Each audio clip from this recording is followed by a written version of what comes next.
Hey guys, welcome back to the channel. This is story about what if Naruto becomes strongest angel in high school DxD part 1. Before I start, please do support for more amazing content and comments for part 2. Do consider to subscribe my channel and share my video to your friends and check out the description as well. Let's start the video. Shutting the door as silently as he could, he sighed in relief, releasing a breath he hadn't realized he'd been holding. Turning, he briskly moved over to the front gate and, unlatching it, stepped out onto the empty streets and began to head towards his destination. Hands shoved into the pockets of his jacket, the only things separating him from complete silence from complete isolation were the sounds of his sneakers scraping against concrete and the occasional breeze that ran past his ear and blew his disheveled blonde hair from his eyes. Left alone in this near silence, he craned his head back lazily to stare up at the nothingness of the night sky above, losing himself in his thoughts. He had always preferred the sun to the moon, always been a morning person as opposed to a night owl. When he was a young child, he would wake at sunrise and start his day alongside the burning orb in the sky, eager to begin a whole new day of fun and adventure. But as soon as the sun would dip down past the buildings and trees, the very second its sister would take command of the darkening skies from it, he would always be called back inside to bathe and sleep, two activities he liked far less than playing. That had been the childish reasoning behind his dislike of the night when he was a brat. Now, as a young adult of 17 years, he had a far different reason for his preferences. Things changed when night came. It was a simple observation, one he had made when he was young, and one that he couldn't fully appreciate until he was older. Take the street he currently walked on, for example. During the day, a mother might be walking her child to the store, or an old man might be having a stroll with a beloved pet and companion. Children would run up and down the streets, laughing and joking as they made the most of their time out of school. Now, during the dead of night, this street was empty, devoid of life except for its lone traveler. But that alone was not the reason for his dislike of nightfall. Rather, his dislike now stemmed from the kind of life that did come out during the night. Because it was at nighttime that pests came out. As he reached the end of the block, he made a sharp right and found himself facing the darkened greenery of the local park he often visited as a kid. Under the illumination of the street lamps, he crossed the road and set himself down the path leading into his childhood haunt. Reaching a bench, he sat himself down and pulled his hands from his pockets, now grasping a lighter and a cigarette. Biting down on the filter, he flicked on the lighter and held it over the end of the smoke before returning it to the confines of his pocket. Taking a long drag, the blonde leaned back in his seat and waited. Well, holy crap. Dumbus actually showed up. He didn't have to wait long. Lifting his wrist to glance down at his watch, he hummed midnight on the dot. Sighing, he looked up at the stranger approaching him. It was at nighttime that pests came out, all kinds of pests. The person was maybe a year or two older than the blonde himself, with a dark pompadour that he was sure had to be larger than its owner's brain. Underneath said hairdo rested a red pair of shades that concealed their wearer's eyes, though for what reason anyone would need to wear them at night was a mystery to the blonde. The white biker jacket with crazy diamonds embroidered on it and a pair of torn jeans completed the ensemble. It must have been a more popular look than the blonde thought, because the 15 smirking people behind approaching thug were garbed in identical clothes, carrying a variety of metal bats, steel pipes, and iron chains. The blonde shrugged, not making any move to stand. Guess there's no accounting for taste. As he had observed them, he had no doubt that they were sizing him up as well and making their own judgments. They surely thought his blonde hair and blue eyes made him look foreign, that his orange jacket and white undershirt were stupid and overly bright. They were wrong, of course, but he didn't have the time to properly educate them on the finer colors and, well, he couldn't think of one. He was also sure they had found some way to mentally insult his faded genes. You're Namikaze, aren't you? Namikaze Naruto. The undefeated desperado, the indestructible Ironman, the orange Oyabun in training, and, let's not forget, the blood orange. The pompadour-adorned youth grinned as his band of goons chuckled at that last nickname. The blonde sighed. I never liked that last one. The blonde, Naruto, groaned as he rubbed his temples. It was an unfortunate side effect of being both the son of the infamous Bloody Habanero and enjoying the color orange that had gotten him that little epithet. Shaking his head, he frowned. Yeah, that's me. So, what'd you want? You know who I am. If you're looking for a way to kill yourself, throwing yourself down some stairs or playing in traffic would be far less painful options than picking a fight with me. Ha. That's good, the leader of the goons grinned, real good. But you're right, we know who you are. Everyone does. More importantly, do you know who I am? Can't say I do, Naruto deadpanned, fixing the delinquent a blank stare. Can't say I care, either. Exactly, the young man replied, spreading his arms out to gesture to his associates. Us? We're nobodies. No one knows about us, no one cares about us. But you? You're different. People know you. Hell, you're famous. Infamous, actually, Naruto corrected mentally, rolling his eyes. So, you kick my ass, and suddenly everyone knows your name, is that it? You catch on pretty quick, the young punk pushed his sunglasses up his nose, nonchalantly flipping the blonde the bird as he did so, something like that, yeah. I've just been around this block before with other dumbasses like you, explained Naruto calmly, eyeing the group before him in much the same way a predator eyes its prey. If his opponents noticed this look, however, they either didn't understand its significance or had excellent poker faces, but beating me? That's a tall order you have there. A lot of people have tried. None of them won. We realize that and we appreciate the opportunity all the same, the punk grinned, Akiyasu, now. The chuckle rang out behind Naruto, whose visage remained unimpressed, even as a chain descended down and wrapped tightly around his neck. Well, the faces of the goons and their leader lit with sudden joy and excitement over the prospect of their trap succeeding, the blonde bit back a sigh. Without wasting another second, the delinquents charged in, swarming Naruto while giving their most intimidating battle cries. Brilliant. Did they honestly think no one has ever tried this before? Naruto wondered as he reached up and snuck the fingers of his right hand between the chain and his windpipe. Gripping the chain, he effortlessly pulled the metal back from his neck. With his free hand, he reached behind him and grasped his unseen assailant Akiyasu, apparently by the collar. With a simple tug, Naruto had pulled Akiyasu over the bench he sat on and flung him into the nearest member of the approaching gang. Reaching down and picking up the chain that Akiyasu had dropped in the process of this, Naruto quickly flicked his wrist and whipped the end of the iron links into the face of the next punk that drew too close, knocking the bruiser to the ground. It was only after seeing 3 of their allies down so quickly that the initial eagerness the gang had showed died off, their forward charge turning into a statue-like standstill as they eyed the blonde with newfound fear. Finally standing up, Naruto cracked his knuckles and offered a toothy grin, "A bunch of bastards trash my locker, leave me some stupid note telling me to meet them at the park at midnight, and this is what I get. I'm tired. I had a bad day. I'm pissed off. Now, what do you think that means for you clowns?" He received no immediate response. It had begun to sink into their dense little minds, the blonde noted with a smirk. The realization that they had just picked a fight with a notorious gang slayer, Namikaze Naruto, had just set in. He was the person who had been smacking around entire droves of delinquents since he was just 10 years old. He was the guy whose mere presence caused the citywide juvenile delinquency rate to drop by half. They had walked into this situation as a newly minted gang, disbelieving of the rumors surrounding the blonde and looking for a quick way to establish themselves. Now they were quickly realizing their mistake. Some of them grew pale, while others started to shake. Their panicking Naruto resisted shaking his head at the pathetic sight before him. Instead, raising his arms towards them, he called out tauntingly, "Well, you're the bastards who called me out here. You wanted your chance. You have it, so come on.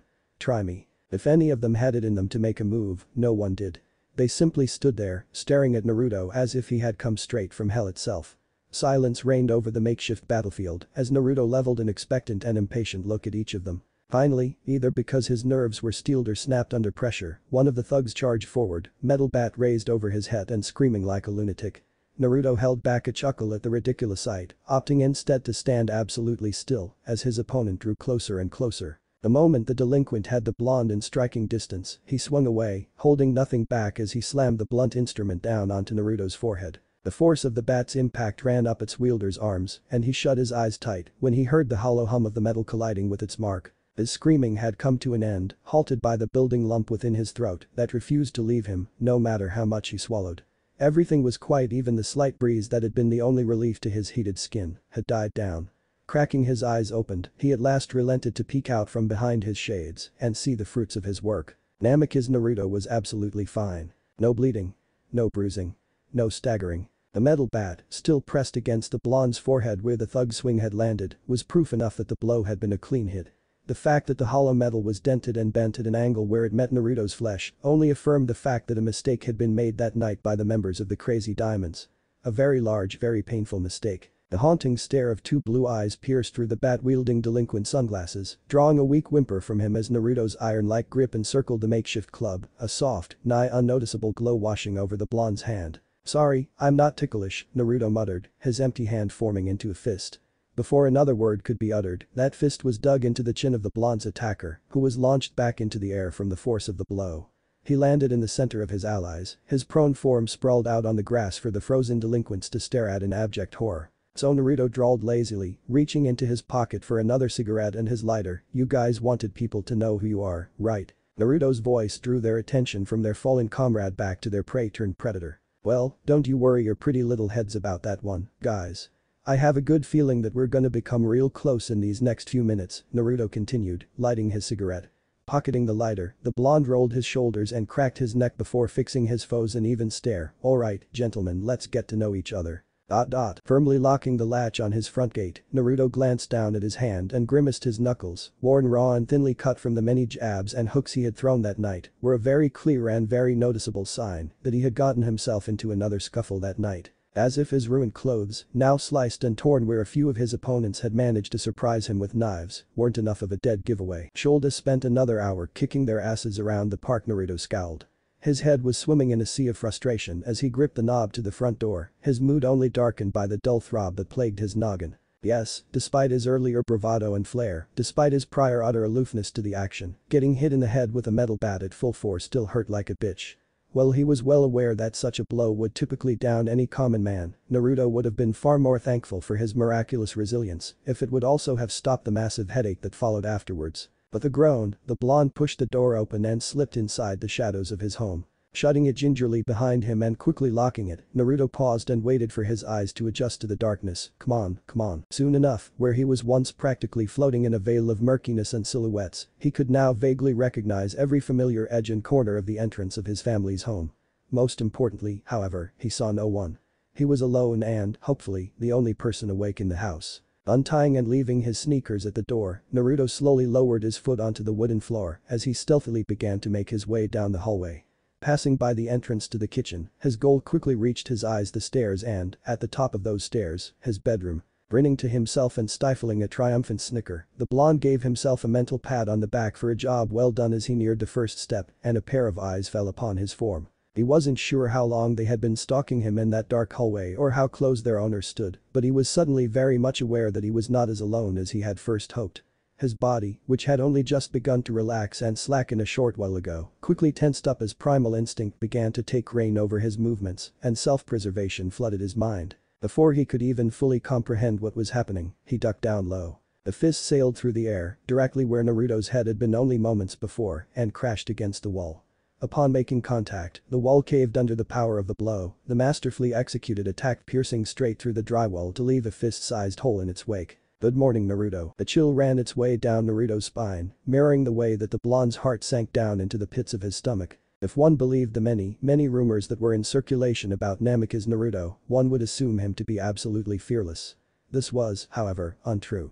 The blonde had plowed through army after army of amateurish adversaries, made dangerous only by the pointed and hefty weapons they wielded, but he never faltered in doing so. In his frequent confrontations with the local cops, he spoke his mind calmly, never stuttering.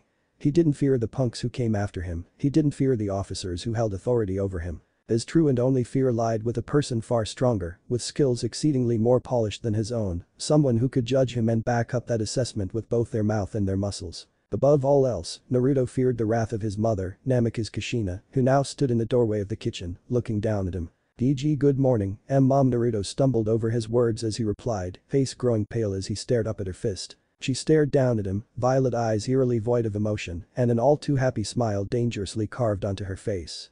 Slowly, Kushina pulled her fist back from the wall, using it to flip a lock of her long crimson tresses back over her shoulder. Coolly, she glanced over to the clock that hung on the kitchen wall. "You know, this is an awful late hour to be out, Naruto." Kushina's even tone belied a brewing storm that Naruto knew was approaching. "Mind telling your dear old mom where you had to be at 1 o'clock in the morning?" I had to go meet a friend." Naruto mumbled out, wincing at how lame his excuse sounded. "Nice to see I'm on top of my game today. Is that right?" Kushina's smile twitched slightly as she pointed a delicate finger down at Naruto's hands and clothes, and, somewhere along the way, "Your hands got torn up and the new clothes I just bought you got ruined. How exactly?" Naruto could have slapped himself. He had forgotten what he was wearing by the time he had snuck out of the house, his mind far more focused on introducing some idiots' faces to the ground. Blanching, Naruto decided that now was a good time to come clean before he somehow managed to dig his own grave any deeper. I may have gotten into a little, and I mean really little brawl on my way." The moment of silence that followed directly after his confession was almost unbearable. Naruto broke out into a cold sweat as he heard Kushina inhale sharply. "I see," Kushina muttered, "and what do you have to say for yourself, Naruto?" "I won." Naruto tried doubtfully, quickly offering a disarming smile to his mother. Daring to glance up at Kushina, Naruto found, to his great surprise, that she actually seemed to be considering his answer, weighing it over carefully in her mind as she hummed in thought.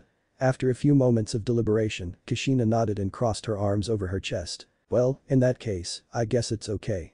Kushina grinned. "Ah really?" Naruto blinked, disbelief overtaking his features. "Of course. It can't be helped, right?" Giving a light shrug, Kushina gestured upstairs. "Now, why don't you head upstairs and get some rest, sweetie? You must be tired." Staring at his mother as if she had grown a second head, Naruto nodded slowly and cautiously. Pushing himself to a standing position, the blonde turned and gave his mother one last nervous smile starting up the stairs. Well then, good night." The pair of arms encircled his chest in a crushing hold. "As if I would say that, Tebane." Before Naruto could grasp what had happened, the world had already turned upside down, and his head and upper back were slammed into the tiled floor of the kitchen. Kushina released her hold on her son, who crumpled to the floor, groaning in pain as he did so. With a huff, she stepped around her fallen son and made her way into the kitchen, grumbling under her breath, "Now let's get those hands fixed up." As his mother looked for iodine and bandages for his torn knuckles, Naruto grimaced from his position on the floor. "It's 1 o'clock in the morning, and I was just on the receiving end of a German suplex, courtesy of my mom. This day can only get better." A few minutes later, Naruto sat at the kitchen table after having taken more than a few aspirin, wincing as Kushina dabbed at his knuckles with a cotton ball she had doused in antiseptic. Every now and then, her violet eyes would shoot up to his own cerulean pair with a look of disappointment. Naruto, despite the stinging pain in his digits, would always sheepishly glance away, unable to meet her gaze. With a heavy sigh, Kushina set aside the iodine and reached for the bandages. "How many times have I told you to stop doing this?" she questioned as she began wrapping Naruto's hands in the gauze. "I lost count. Yet you keep doing it," Kushina chided. Naruto shut his mouth. He didn't have an answer to that. What could he argue? That he wasn't fighting droves of delinquents practically by the day. That his reputation wasn't that of an infamous ruthless thug. That this would be the last time it would happen. He couldn't say any of that because he did, it was, and it certainly wouldn't end anytime soon. "I don't go looking for trouble, alright? It finds me and I take care of it the best way I know how." Naruto frowned, glancing down to his hands as his mother tied the bandages in place. Kushina stood and moved over to the cupboard to store away the medical supplies, sighing as she did so. "Except you do go looking for trouble," Kushina accused, "or did you forget all about the precocious little 10-year-old brat who took down the Silver Chariots?" Of course he remembered his first real fight. The Silver Chariots had been a particularly noisy and active biker gang that drove up and down the streets in the late hours of the night and early hours of the morning. They knocked over trash cans, broke windows, sprayed graffiti over walls and buildings, and weaved dangerously in and out of traffic at insane speeds. As a child, Naruto could ignore all that, however. It wasn't until his mother began to complain that the obnoxious noise they caused interfered with her sleep did the young blonde raise issue with the gang. "I didn't forget," Naruto conceded, grimacing at the memory. "They were being assholes and I dealt with them. You chased them down, beat them within an inch of their lives, and trashed their bikes beyond all recognition." "They were being assholes and I dealt with them," the blonde repeated, nodding his head. "Don't tell me you wouldn't have done the same when you were my age." Iridide, who was busy placing the bandages back where she had gotten them from, froze. Naruto watched as his mother began to tremble, shaking his head as he held back a groan. Suddenly, Kushina whipped around, revealing horror and embarrassment in her violet eyes and the fact that her face now matched her hair quite nicely. A blush that red couldn't have been healthy. That H ha has no nothing to do with this." Kushina cried out, flailing her fists around in the air. It was the same reaction every time her past was brought into question. Let it be known that Namikaze Kushina was certainly not proud of the fact that she was once the infamous and feared Bloody Habanero. Why? Naruto wasn't sure the fact that his mom used to kick serious ass and take names was pretty damn awesome in his expert opinion. Nevertheless, if one happened to mention the Bloody Habanero or the all-female gang she used to lead, the Killer Queen's Kushina would turn as red as her old namesake and fervently attempt to change the subject. Naruto rolled his eyes. "Why not? You were doing the same stuff I'm doing. Hell, you were even better at it than I am." "I was not," Kushina exclaimed, distress clearly showing in her tone. I was a different person back then. A completely different person. Besides, I stopped doing all that stuff. If I hadn't, I wouldn't have settled down with your father, had you, and Mom. Plus, what would the neighbors have thought if I was still such a little hellion? I'd never be able to show my face in public. Mom. And can you imagine what everyone at the office would say? They'd never let me live it down. I don't even want to thigh. Mom." Naruto's calls finally managed to reach the ears of his panicking mother, and Kushina stopped her tirade. Naruto offered the Reed a reassuring smile as she turned to look at him with a questioning gaze. "Relax, okay? I get it, you want me to stop getting into fights, and I will eventually. For now, though, what's the problem with me cleaning up some trash around the city every once in a while? The bastards are practically lining up and asking for a beating, so why not indulge them?" Kushina groaned, slapping her forehead in exasperation. "No, you don't get it. I'm telling you to stop fighting, Naruto, before you get in serious trouble. If you keep getting into these fights of yours, one of these days, you're going to end up hurt. Naruto snorted, smirking, there's not a punk alive that could get the best of me. Naruto, I'm serious, Kushina frowned, walking over to her son and laying her hands on his shoulders, making sure he looked her in the eyes. If you keep doing this, it's all going to catch up with you one day. You can't fight the world, Naruto, and you certainly can't punch away all of its problems without those problems punching back. I want you to stop before it's too late and you wind up in the hospital or even worse. Please. Seeing the steadfast stare his mother fixed him and knowing it stemmed from concern for him, Naruto found himself unable to fully deny his mother's request. I'll try not to start trouble with delinquents, okay? But if they come after me, I'm going to have to fight. Kushina leveled Naruto with an expectant gaze, and Naruto sighed, head slumping forward, and I won't break curfew anymore. Almost instantaneously, Kushina grew a triumphant smile on her face. Patting her son's head with one hand, Kushina jerked the thumb of her free hand over her shoulder and towards the stairs. That's my boy. Now, how about you head upstairs and get some rest? You've got school in the morning. Naruto looked at his mother and then at the stairs before returning his gaze to the redeed. Promise you won't suplex me this time. Kushina's smile remained a bit too cheerful at the mention of that prospect, only if you break curfew again. Standing from the table warily, Naruto slowly inched away from Kushina, making sure to keep his eyes glued to her form the entire time. It was only when he felt that he was a safe enough distance away from his mother, who was giggling at his reaction, that he turned and ran out of the kitchen, bounding up the stairs while throwing back a quick good night. Once he had made it to his room, Naruto quickly slammed the door shut and locked it.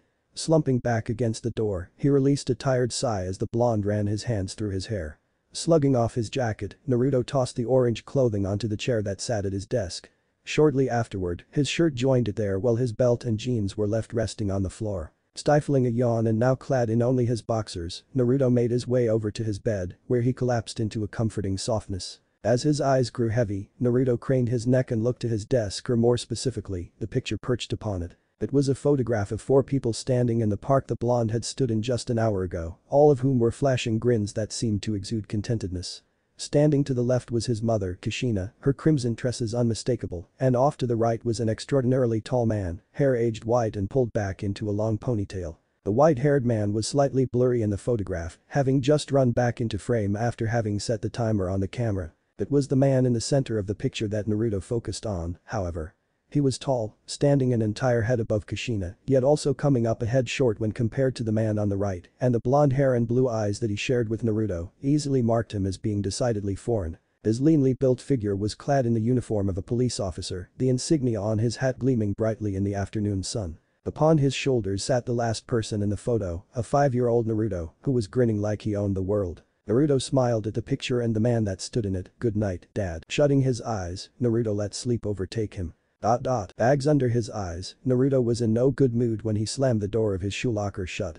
Having gotten all of 5 hours of sleep last night before having to wake up and head to perhaps his least favorite place on earth, had effectively birthed the death glare he currently wore upon his face. It was that same glare that had scared off every single person who saw him walking to school that morning, so that by the time he had made it to school and walked through the door, his locker neighbor got to be the first person to greet him that morning. Good morning, Naruto-san.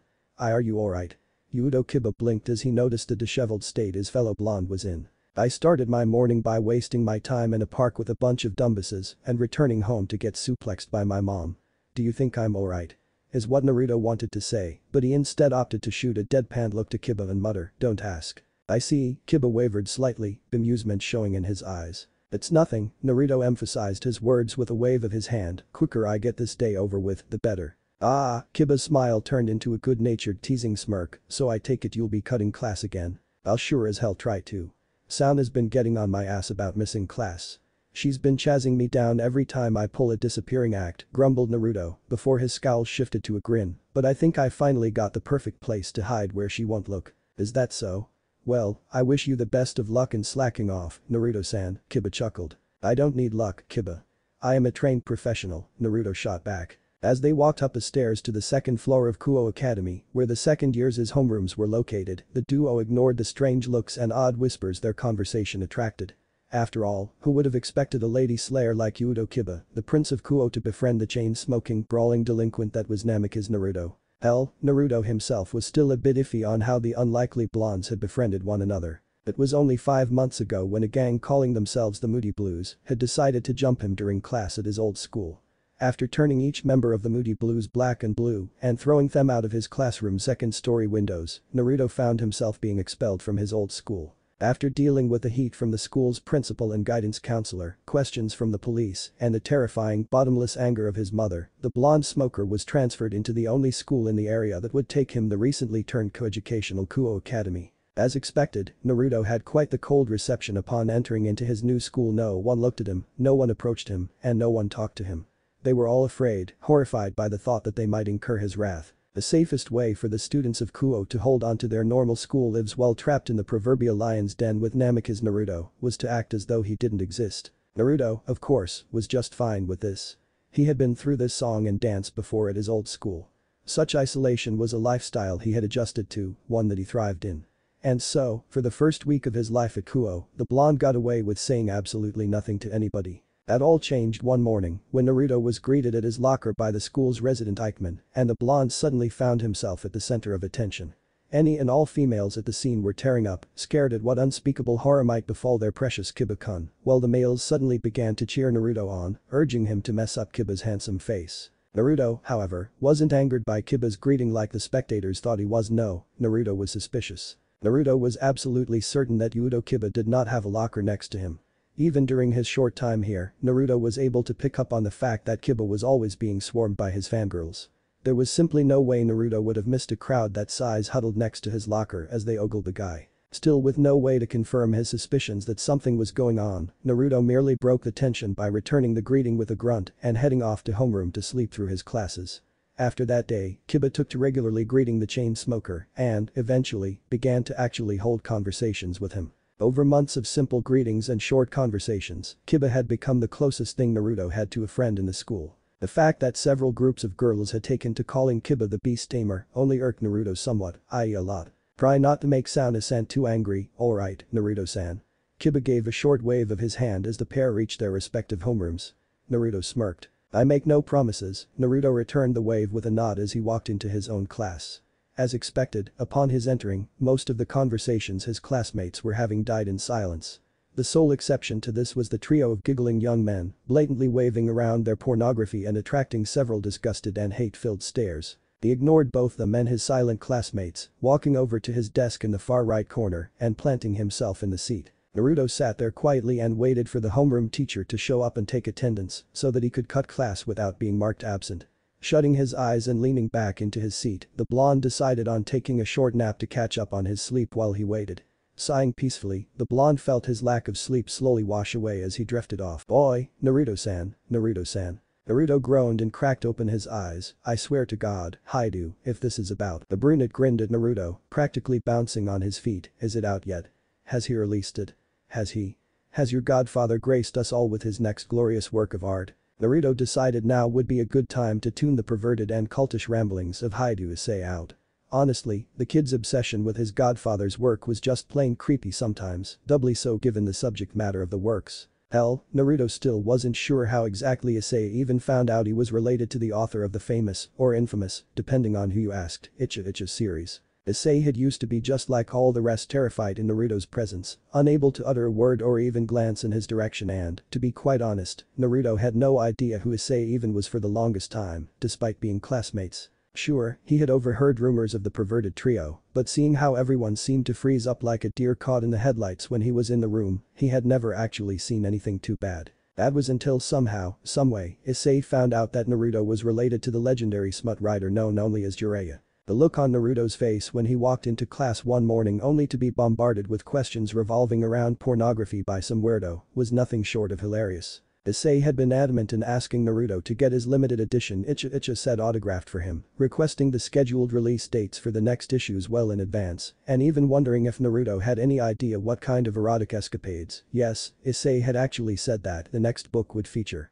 Naruto had been both bemused and horrified that he would have to deal with a second Jiraiya at school. It was as if all fear of the blonde had evaporated in Issei, leaving behind only hormonal instinct and a passion for porn, causing Naruto to severely question the brunette's priorities. Naruto had been too shocked to answer at the time, but sure enough, Issei was back the next day and day after, and the next to inquire about Jiraiya's books. It seemed that witnessing their ally speak with Naruto had a similar sobering effect on the other members of the perverted trio Motohama and Mitsuda, neither of whom really feared Naruto anymore. They didn't speak with him as Issei did, but they also no longer froze or clammed up at the mere sight of the blonde. Having listened to Issei for roughly 5 minutes, Naruto caved and dignified the boy with a response, "Haidu, I haven't seen my godfather in months, he's in Italy. If I hear anything about your damn smut, I'll tell you, okay? Smut, it's not just smut, Naruto-san. Icha Paradise is a beautiful and tragic romance bet. Haidu-san, get in your seat.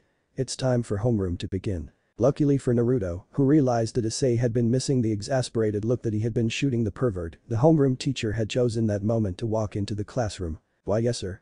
Issei nodded, returning to his seat so that the teacher could begin marking down absent students. Soon enough, the teacher had finished and left the room as the bell for first period chimed. Issei turned to Naruto's seat, determined to continue the conversation he thought he had been having with the blonde, only to find that the delinquent was gone, leaving no trace that he had ever even been at his desk that morning. Issei blinked, "I wonder where Naruto-san got to." Staring up at the clouds and sun, Naruto smiled contentedly. No one ever came up to the roof of Kuo Academy, not even during lunchtime. For what reason, Naruto wasn't sure, but in the end it worked to his advantage, and so he didn't question it too hard. He had ducked out of class the second the teacher had left the room and, making sure to avoid being sighted, snuck up to the rooftop. He found it deserted, as he expected it to be the perfect place to ditch class, where the student council president, Shitori Sauna, would not look. The blonde fell back against the tiled surface of the roof and stretched out, releasing a satisfied hum as he heard several bones crack. A relaxing cool breeze drifted across the rooftop as Naruto shut his eyes, turning off his mind and letting himself fall back into dreamland. It was the sound of the school bell chiming to signal the arrival of lunchtime that woke him hours later. With an unsatisfied grunt, Naruto reached up and rubbed his eyes. Damn, that was a pretty good nap, too. Sitting up, the blonde yawned and smacked his lips. After rolling his shoulder, Naruto reached into his pocket and grabbed his lighter and a cigarette. Placing the cigarette between his lips, Naruto flicked on the lighter and, unhealthy, realized that he was not alone anymore. Glancing over to the corner of the roof, Naruto found a pair of amber eyes staring at him, or, more specifically, the cigarette and lighter he held. The owner of those eyes was a petite young girl, cute as a button, while also displaying just as much emotion as one as well. Garbed in the standard female Kuo Academy uniform, her shoulder-length snow-white hair danced as another breeze ran over the roof as she pulled a cookie from the package in her hands and bit down on it. Naruto blinked, eyeing the girl with a bemused expression. "Cookies for lunch ain't exactly nutritious, girly. Cookies don't smell like smoke." "You do," the girl hummed in reply, fishing out another cookie. Naruto looked at the girl as if she was insane. To say he was stunned was a vast understatement. He was absolutely floored. Namikaze Naruto, the most feared person in the entire school, the one guy who everyone was too afraid to even talk to, let alone look at, was being told off by some girl who barely measured up to his chest. Entire gangs trembled in place when he walked down the street. Mothers told their kids to stay as far away from him and the trouble he attracted as humanly possible. Sure, Kiba and Issei may have approached him, but no one had ever had the guts to actually tell him off if they didn't hold some position of power that protected them. Yet this girl, this pint-sized little thing, was blatantly calling him out with no protection and no witnesses around. Naruto couldn't help but stare at her. The girl must have noticed his staring too, as her stoic face suddenly sprouted the slightest of frowns. Staring is rude. The blonde could take it no more. He fell back, clutching his sides and shaking with laughter. If the girl was offended by Naruto's hysterics, she certainly didn't show it. She merely waited patiently for her fellow student to stop, quietly munching away on her cookies. When the smoking youth finally did cease his laughter, he sat back up, wiping a tear from his eyes and ending his tirade with a few dying chuckles and met the girl's expectant stare. "Something funny?"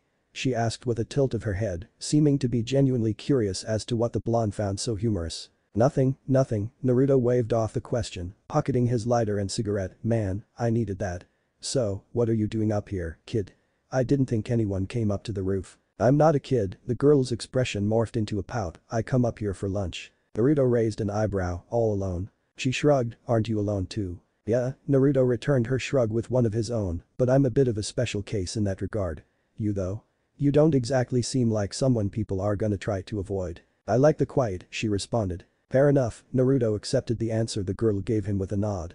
With the conversation apparently at its end, he laid back down, idly watching the clouds pass by as the roof-going pair fell into a comfortable, if not unfamiliar, silence. The girl, for her part, made no further attempts at starting up on a new topic, but every now and then Naruto would feel her amber stare fall upon his lazy form.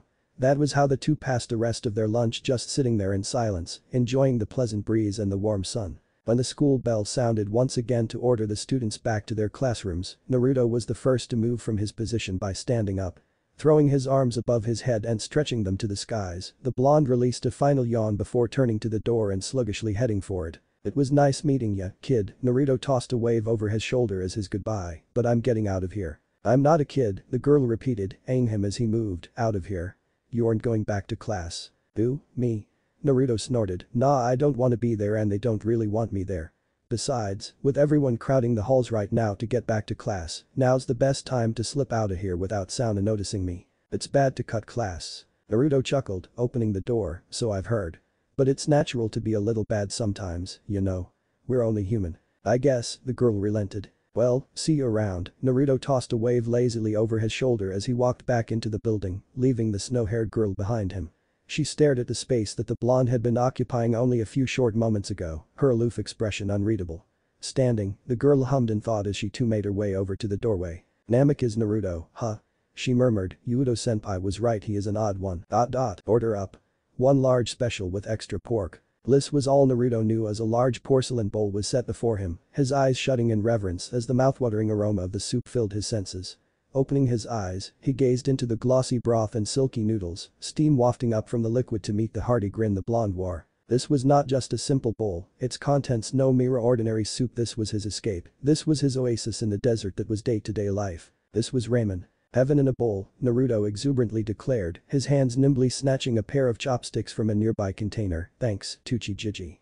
It looks amazing as usual." "Anytime, Naruto." From behind the counter, Tsuchi chuckled, "Heaven in a bowl, huh? That has a nice ring to it.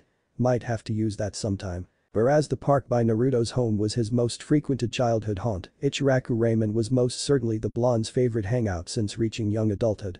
So, when Naruto's stomach began to roar shortly after escaping the clutches of the educational system, the young brawler had made a beeline towards the ramen stand. "I wouldn't, it doesn't do your cooking justice," Naruto stated appreciatively as he began to dig in. Tsuchi let out another chuckle as he began to wipe down a few empty bowls. "Well, it's nice to see my favorite customer hasn't gotten tired of my food's taste yet," the chef smiled, idly checking the clock that hung nearby, before glancing back to his sole customer. "Not that I don't appreciate the business, but shouldn't you be in school right now, Naruto?" "It's all about perspective, Tsuchi-Jiji," the blonde explained between slurping his noodles. "You see, from someone else's perspective, I'm cutting class to relax and eat ramen when I could be getting an education. From my perspective, however, I'm sitting here in good company and enjoying a fantastic meal when I could be sitting in a room with a bunch of people I don't know, listening to a bunch of crap I don't care about. Overall, I'd say I'm doing pretty well for myself." Tsuchi whistled, "You're lucky AM stepped out. She'd drag you back to school herself if she heard you say that. And in the interest of my personal safety, I'd better leave a good tip today, huh?" Naruto smirked. Tsuchi laughed, pinching his fingers together like he was grabbing a zipper and dragging them across his mouth. "It might help keep this old goat quiet." Soon enough, Naruto had flown through his first bowl, and by the time his second was placed on the counter, his order for a third was already in the works. All the while, idle chit-chat flew back and forth between the smoker and the chef, only breaking the flow of their conversation momentarily when a new customer arrived. He was a young man who couldn't have been older than 25, handsome beyond compare, with striking red hair the likes of which Naruto had only seen on his own mother. Without a word, the Redeed pulled up a stool and took a seat at the counter, grabbing a menu from nearby and thumbing through it. "Welcome." Tsuchi grinned at the newcomer. "What can I get for you?" "I'll tell you once I figure that out myself." The man spoke in a polite, melodious tone, chuckling slightly as he did. "You have quite the selection, and it all looks good." Tsuchi grinned. "Thank you very much. Take your time ordering. I'm in no rush." "I will," the Redeed smiled, "thank you." But the new customer attended to, Tsuchi turned back to Naruto, who was just finishing his third bowl. "So, how are the plants doing? You ever get those lilies to grow?" Naruto laughed. "You need to ask. There's not a plant my green thumb can't handle. My lilies and my Aurelia are growing like champions." "Good to hear. You know, you're still the only kid I've ever seen with that gardening hobby of yours," Tsuchi noted. "How you of all people have the patience for that, I will never know." Naruto chuckled and pulled his wallet from his pocket, laying a few bills on the countertop. "What can I say? I have a gift. Take care, Tsuchi-Jiji." "Yeah, you take care too, Naruto." Tsuchi waved the young blonde off. "Don't go getting into too much trouble, you hear?" "Trouble? Me? It's like you don't even know me," Naruto snickered. As he turned to leave, however, the blonde caught sight of the retarded customer, who was still sitting silently at the counter mulling over his options as he stared into a menu.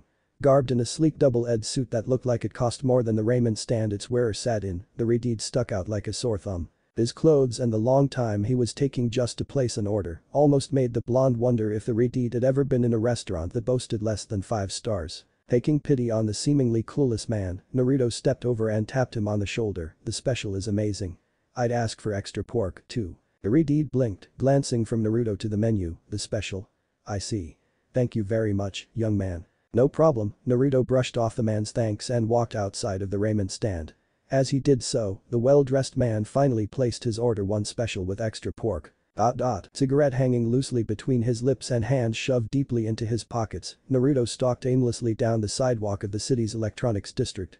After departing from Ichiraku Ramen, he had allowed himself to get lost in the crowded streets of shoppers and pedestrians, passing by various stores and vendors, welcoming their customers with open arms. His freedom secured and his hunger sated, the blonde now only had one question on his mind. What now? Naruto frowned, checking his watch. 1 o'clock. He still had another 6 hours to kill before he actually wanted to head home and another 8 before curfew, lest he risk another confrontation with his ferocious mother. That left him with a more than ample amount of free time that the blonde simply wasn't sure how to effectively kill. So, without any other truly appealing option coming to mind, Naruto found himself heading in the direction of a local arcade he'd been known to frequent.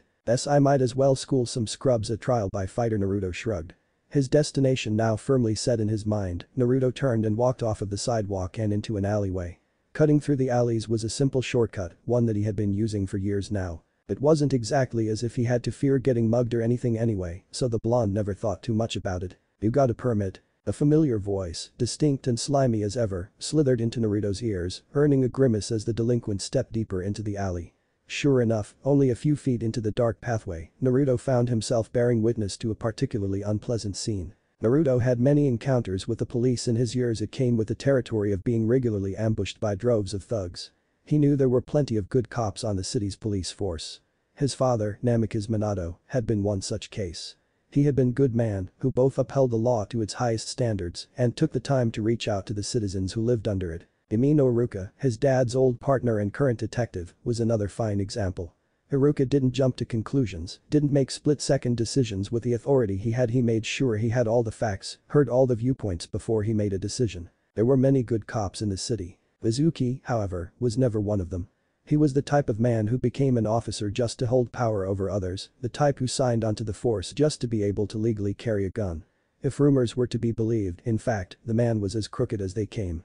Word had it that Mizuki had his hand in a number of shady dealings, such as bribes, extortion, and blackmail. In summary, the silver-haired cop was an insult to the badge he carried. And, seeing as Naruto had stumbled across him pinning a young lady to the wall in the back of an alley, the blonde was more inclined to believe the rumors than not. The officer had the lady pushed against a brick wall, arms on either side to keep her pinned down, while he leaned towards her and spoke. "Because you need a permit if you want to be handing out these," Mizuki smirked, waving a slip of paper with an odd design in front of the young woman's face. Judging from the panicked expression on her face, she didn't exactly appreciate being informed in such a manner. The woman frowned, reaching out for the paper. Please, but I'm an agreeable man. I'm willing to do you a favor and just overlook this entire thing." Mizuki's smirk grew into a malicious, perverted grin. "Of course, that's only if you're willing to do a favor for me, in turn." Don't be like that." Mizuki leaned closer. "It's nothing much, just a quick and easy favor. It'll be over before you even grow." Mizuki recoiled, stumbling backwards as his hands reached up to clutch at his eye. With his arms no longer trapping her in place, the lady quickly backed away from Mizuki and put herself at a safe distance should she feel the need to turn and flee at a moment's notice. That done, she stood and watched silently as the scene before her played out. Mizuki glared down at asphalt, murderously staring at the offending projectile that had been flicked into his eye, the butt of a recently finished cigarette. "So sorry, officer.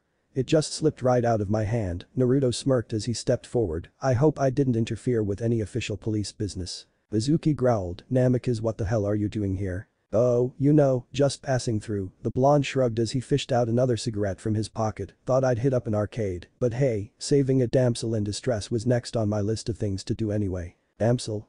You mean criminal?" Mizuki scowled, slowly lowering his hands and keeping his stinging eyes shut tightly. "She was handing out flyers without a permit and we can't have that, now can we? And the punishment for illegal advertising is dealing with you." Talk about cruel and unusual, Naruto shook his head in disgust. Mizuki stepped forward and ran a hand through his silver locks, chuckling darkly, I wouldn't be running that mouth of yours, Namikaze. Your hands aren't exactly clean either. They aren't. Naruto cocked his head to the side, his tone mocking. School won't be out for another 3 hours. You think you can cut class in front of a cop? Mizuki clicked his tongue in disapproval, stupid, very stupid. And underage smoking, too. No, this just won't do. I'm going to have to place you under arrest, Namikaze. Who knows? You may even get expelled from that damn academy of yours. I'd rather not. Mom wouldn't be too pleased if I managed to get expelled again, Naruto shrugged, eyeing Mizuki tauntingly, thanks for the offer, but I think I'll avoid jail today. Oh? Mizuki's hand came to rest on his gun, am I to understand that you're resisting arrest, Namikaze? Naruto's taunting demeanor faded as he saw Mizuki reach for his pistol. His gaze sharpened, his hands clenched into fists, and his form crouched slightly, legs bent and ready to leap forward at the first sign of danger. The blonde frowned, so you take me in and then what? You think I won't tell them about your charming way with the ladies and trigger-happy negotiation skills? You really are a dumbass, aren't you? Mizuki smirked, you think anyone on the force will believe a burnout like you over me, an officer of the law? You think anyone in this entire goddamn city is going to believe you? Well, I never was much of a people person, Naruto conceded with a light shrug. That's putting it mildly, Mizuki laughed, they'll give me a fucking medal for putting a little piece of shit like you behind bars. Hell, I could plant a bullet right between those eyes of yours and no one would question that it was completely in self-defense. Well, no one except for your whore of a mother, anyway. Naruto froze, care to repeat that? Ha. Did I hit a nerve? Mizuki sneered, she was such a bitch back in the day, running up and down the streets with her stupid gang, acting like she owned the entire town. And what does she end up doing? She drops her pants and settles for the first blonde bastard that comes along. The blonde's face was on fire, his fists trembling. And then what does that dumbass go and do? He goes and gets his brains blown out. Mizuki chuckled, good riddance. Bastard was always looking down on me, even back when he first joined up with the force. Draw your gun. Mizuki frowned and narrowed his eyes in confusion, what? Draw your fucking gun. Naruto snarled, and you'd better pray you don't miss. Ha. Mizuki laughed, pulling his firearm from its holster, you're gonna regret. The crushing grip enclosed around the officer's wrist, so intense that Mizuki almost believed his hand would be snapped off at the joint and his pistol slipped from his fingers. Mizuki hadn't even had the time to point his gun before he was disarmed. Naruto had cleared the 10-foot gap between them before he had the chance. A stomp that felt like it held the force of an avalanche fell upon the policeman's foot, keeping him from dodging, as a faintly glowing fist rocketed towards his face. Mizuki's eyes widened, his mind racing in panic, how is that little shit this fast, and why is his fist glow? His nose shattered and caved in with all the ease of an empty aluminum can, blood squirting into the air and dribbling down his face. Mizuki opened his mouth to release a pained cry, a mistake. The next blow hit his mouth, knocking several teeth out and sending them down his throat, floating on a fresh cascade of irony crimson. As he coughed and sputtered, another devastating hit met its mark against the side of his head, knocking him off his feet. Mizuki smacked roughly into the brick wall, which he weakly clutched in a poor attempt to gain his balance as he gasped for air. His vision was clouded with tears, his eyes burning and swelling as his senses were overwhelmed with pain. He dared glance up, just in time to catch the savage visage of a beast rearing back its fist like a hunter readying an arrow. With the same deadly accuracy, Naruto let his fist fly forward. The hit shattered his jaw and slammed the back of his head into the wall. The next dug deeply into his gut, knocking the wind from his lungs. The next struck against the only eye that had thus far gone untouched in their encounter, sealing it shut with bruised swelling. Blow after blow after blow after blow, Naruto rained his rage-filled fists down upon Mizuki's quivering form. This wasn't a fight. When Naruto took on punks with egos too large for their lacking skills to carry, he was fighting. During those times, he sought to defeat his opponents as quickly and efficiently as possible. He took no pleasure or joy from the pain he brought them, only from the satisfaction of utilizing the reflexes and skills he himself had honed over years of experience and practice. And when he was done, when he had won, he simply walked away, moved on, and left them to pick themselves up. This was survival of the fittest. A lesser animal had stumbled upon a sleeping tiger and, in its ignorance, awoken the slumbering behemoth. The tiger had merely followed its instincts, leaping upon the prey that had so carelessly insulted the beast by treading in his domain. This was not a fight.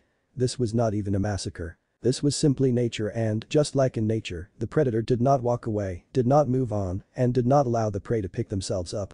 A cathartic jolt ran along his arms as his knuckles collided with the fool who had dared to insult his family, both sickening the blonde and urging him to carry on. So he did. For a solid 5 minutes, Naruto laid into Mizuki. For every word the crooked officer had slung and for every insult, Naruto made absolutely sure that the silver-haired man felt nothing but pure concentrated pain. Because the tiger didn't allow the prey to insult him, because all Naruto wanted in that moment was for Mizuki to hurt. Finally, Naruto ceased and the faint glow that had enveloped his hands abandoned them. Panting and gasping from the sheer anger alone, Naruto stepped backwards and simply stared at the fallen man before him. He looked down upon Mizuki, not speaking, not thinking, until he finally glanced away.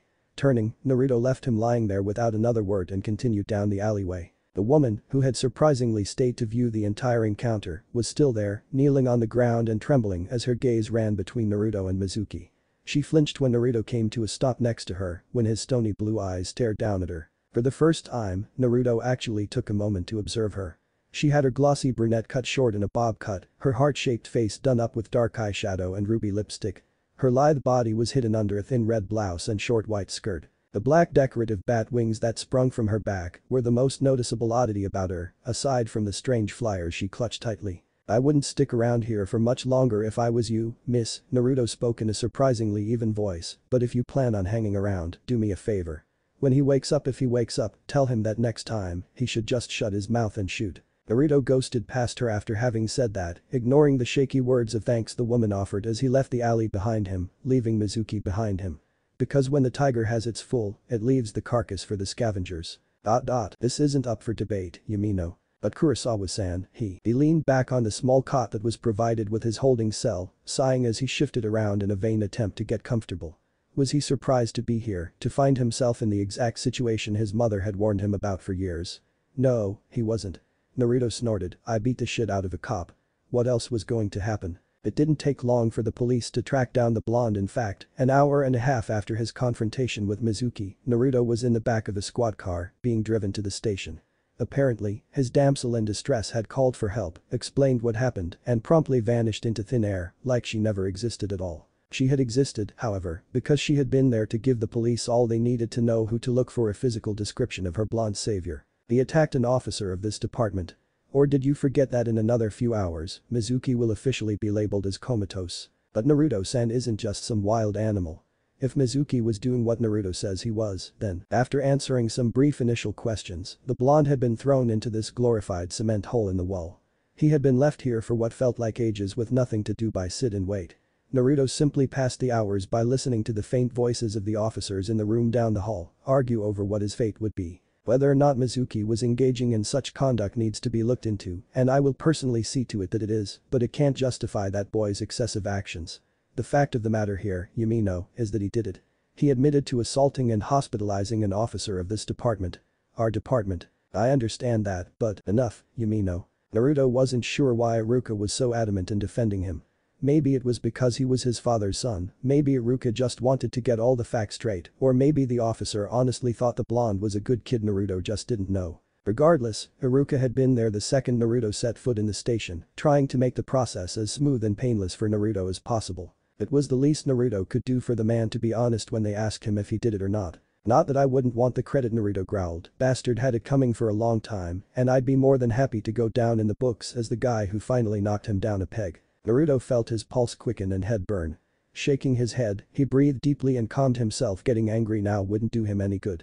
Besides, he had other concerns now that took precedence over the silver-haired asshole.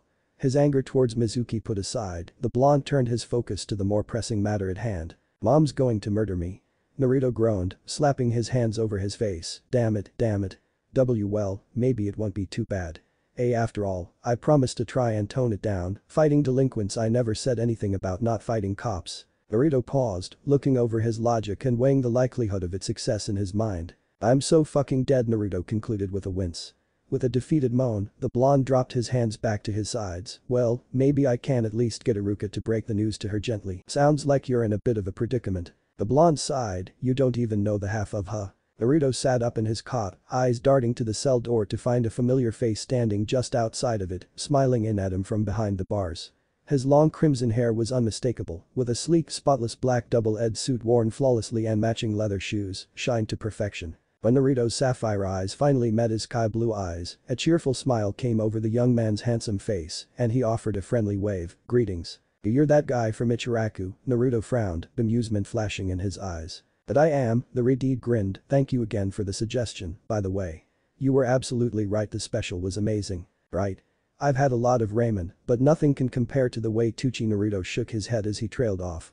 He could gush about the finer points and qualities of ramen later, but for now he needed to focus. What are you doing here? How'd you even get back here?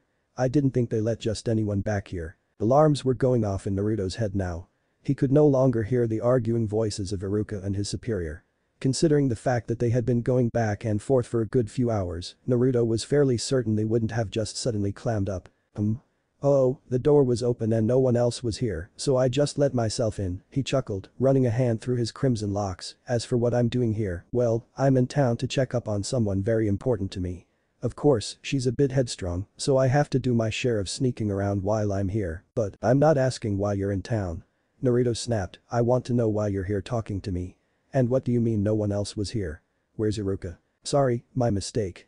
Like I said, we're the only ones here, so I'm certain this Iruka fella must have gone home. The man nodded at his own logic, and I am here talking to you because I am going to break you out of prison. Oi, Iruka. Naruto called out at the top of his lungs, might want to get back here. Some crazy dude is saying he's gonna bust me out. Iruka. Naruto received no answer. There, see? The Redeed smiled, we're alone. What did you do to Iruka?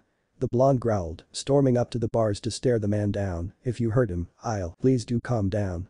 I assure you that he, along with his fellow officers, is asleep in his home and completely unharmed. They will all be up and about tomorrow morning with no memories of this evening's events, the man promised, holding up his hands defensively, though I suppose it will cause a bit of confusion over the man you hospitalized. Bullshit. How could you have gotten them all asleep and in their homes? Naruto frowned, and how do you know about Mizuki? I have my ways, he replied cryptically, you shouldn't be surprised that I know about your bout with Mizuki-san, however. I know about it because I saw it happen. You mean you were stalking me? The blonde accused, glaring at the man as he chuckled sheepishly. That's a bit harsh, don't you think? I didn't plan on following you, but like I said, I'm in town checking up on a certain someone and by chance I just happened to step into that ramen stand today. The man shrugged, I couldn't help but take notice of your latent potential. It is staggering, you know. I couldn't very well let you walk away without at least seeing what you were capable of. It was just luck that you happened to end up coming to the aid of an acquaintance of mine. Potential. What do you think this is, an RPG? Naruto scowled, wait, so you knew that chick back at the alley and you stood around and did nothing? Well, I don't know her too well. Let's just say she's an employee of someone very dear to me. The Redeed smiled, I would have intervened, but you seemed to handle the situation quite thoroughly. I even got a glimpse at your capabilities, so it all worked out very well in the end. Naruto stepped back, rubbing his temples as he growled in frustration, dealing with a guy like you is just what I needed right now, you know. You're not making any sense. You're telling me that you stalked me for half the day because you see some damn potential or whatever in me, you stood around like an asshole while a friend of yours almost got molested, you followed me here and magically teleported every police officer home, and now you're gonna bust me out of jail. I believe that sums up everything quite nicely, yes. Lovely, Naruto turned and shuffled back to his cot, collapsing into it. Look, I dunno, just go away, okay? This might be a dream or maybe you're just bullshitting me, either way, I'm not in the mood to deal with this crap. The stranger blinked, so you don't want to get out of prison. Why do you even want to bust me out in the first place? Naruto grunted, it's not like there's any doubt that I did it, you saw it yourself, and I'm not denying it. You and I both know I'm guilty as charged. So why even bother? Think of it as repayment for the ramen and for helping my acquaintance, was the man's smooth reply. Naruto snorted, I helped you decide on lunch and saved someone you barely know. I haven't exactly done enough to warrant a jailbreak at least, not unless there's some kind of catch. Without warning, the Redeed burst out laughing, apparently no longer able to contain the chuckles that Naruto hadn't even noticed the man was holding back. The blonde eyed the stranger warily as he doubled over and clutched his sides. He ceased his laughter a few moments later, straightening himself out as he wiped a tear from his eye. Sorry, it's just that it's been a while since someone has seen through me so clearly. So there is a catch, Naruto concluded. A small one, almost insignificant, really, the man smiled, I just have a favor to ask of you. It won't take but a minute and once it's done, you'll be free to go. Let's say you did manage to knock out all the cops in here. Let's say you somehow got them all back to their homes and, for whatever crazy reason, none of them are going to remember tomorrow that I beat the shit out of that bastard. Naruto sat up in his cot, either way, I don't see you holding any keys and you don't look like you can rip through these bars with your hands. How are you even going to get me out? How? The stranger blinked, why, by opening the door, of course. It's not locked. What? Naruto stood up. Approaching the door, the blonde stared at his would-be freer with a look that clearly questioned the man's intelligence. Of course it's locked, you idiot. Why wouldn't they lock it? Hell, I saw Iruka lock the damn thing mice. Naruto trailed off when he finally reached the door and gave the barred barrier a hearty shove. To his surprise, it flung open, leaving nothing between him and the outside world but a few feet of empty space. Naruto stared at the lock on the door. He was absolutely certain that he had seen Iruka lock it, just as he was certain that he would have noticed the strange man unlock it. His gaze shot from the door to the man, who merely smiled down at him. Just who are you, exactly? Naruto finally inquired. So glad you asked. The man extended his hand for Naruto to shake. You may call me Surziches. And you are? Like you don't already know. Naruto shook his head, but didn't reject Surziches' handshake. Namikaze Naruto. I see. Well then, Naruto-san, shall we step outside? Surziches ignored the blonde's accusation and gestured to the exit with a sweeping motion. I think it's best if we continue this outside, don't you? A wave of heat struck Naruto the very moment he set foot outside the police station. It was humid, the blonde noted with a grimace, to the point that just standing in the sticky, moisture-filled atmosphere was an uncomfortable act. Above them, dark clouds gathered, churning and twisting as they swarmed together. It was only a matter of time before a downpour would begin, something the youth had no interest in getting caught up in. With that notion in his mind, he turned to Surziches, who seemed to be surveying the street before them. It was as empty as it was going to get at this time of night. No pedestrians, with only a few cars passing by. Alright, so what's this favor of yours? You said it'd be quick. Naruto glanced down at his watch, frowning when he noticed it was already 8 o'clock, and I gotta be home in an hour if I wanna avoid the beating of my life. That shouldn't be a problem, then. Surziches nodded his head. We should be able to take care of it right here and now. Surziches walked further down the sidewalk, putting a fair bit of distance between Naruto and himself. When he seemed to be satisfied with the space between the two of them, he stopped and turned to the blonde with an expectant look. I want you to fight me, Naruto-san. Naruto blinked. I'm sorry, but what did you just say? I want you to fight me, Surziches repeated. Yeah, that's what I thought you said, Naruto sighed, slapping his forehead. You saw what I did to Mizuki, right? You understand that I'm not exactly a pushover when it comes to fighting. That I don't exactly know how to pull my punches. I did and I do. Then trust me when I say you don't want what you're asking for, Naruto spoke, crossing his arms over his chest as he did. Please don't worry about me. I'm actually a bit stronger than I look, Surziches chuckled. Now, let's begin. I'm ready when you are. You aren't even listening to me, are you? Naruto muttered. Fine then. Don't say I didn't warn you. Bending his knees, Naruto sprung forward, his guard up and ready as he began to close the distance between them. Surziches' cool gaze observed every move he made, from the grandest gestures to the slightest twitches. As the blonde drew closer and closer, the well-dressed man simply stood there, his posture limp and relaxed, even while facing the impending onslaught that was his opponent's fists. Once he was within range, Naruto threw a devastating uppercut at the Redeed, fully intent on ending the fight in a single blow. Surziches merely stepped back, watching with genuine curiosity as the blonde's fist sailed up to meet the space his chin had occupied only moments ago. Naruto growled in frustration, following up the assault with a straight punch that Surziches deftly dodged by twisting to the side and taking a step back. Naruto, unable to stop the momentum behind his fist, slid next to Surziches. Deciding to use the positioning to his advantage, the blonde shot his elbow out, looking to land a heavy blow to his opponent's chest. Surziches stepped backwards yet again, forcing Naruto to overshoot himself and stumble. Perhaps it was because he saw an opportunity, or maybe it was just to prove a point, but Surziches chose this moment to counterattack. With a thoughtful hum, the man brought up his leg and, in a surprising show of force, drove his knee into Naruto's stomach. The power behind the blow was obvious to its recipient, who slid back as the joint pushed against his body. The blonde grunted in pain, staggering backwards to re-evaluate his foe. Naruto's glare met Surziches' smirk. So you see that you are in no risk of causing me any great injury.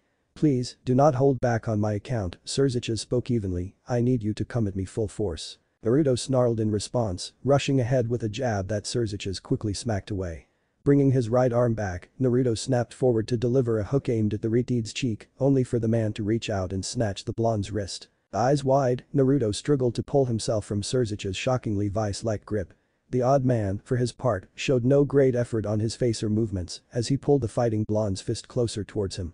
Determined to get out of his enemy's grip, Naruto threw his left fist forward, poised to strike the man square in the jaw. How curious, Surziches didn't so much as glance in the direction of the attack as he raised his free hand up to catch it as well.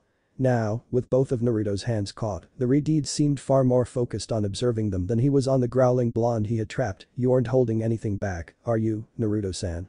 You are trying, correct? Don't fuck with me, you Naruto grunted out as he fought against Surzich's hold, son of a bitch. I'll take that as a yes then, Surzich's hummed, how odd. I was certain that I felt an impressive amount of the holy element when you were fighting the officer earlier today. Surzich's turned his gaze from Naruto's fists to the blonde himself, staring into the blonde's eyes with a sharp calculating look. While Surzich's did this, Naruto continued to attempt to pry himself free, to no avail until, suddenly and for no apparent reason, Surzich's just let go. Clearly not expecting this, the end result of Naruto's struggling was that the blonde tripped backwards, landing onto the pavement below. He was just about to stand and attack again when Naruto found himself halted by Surzich's words. "Time out." "What?"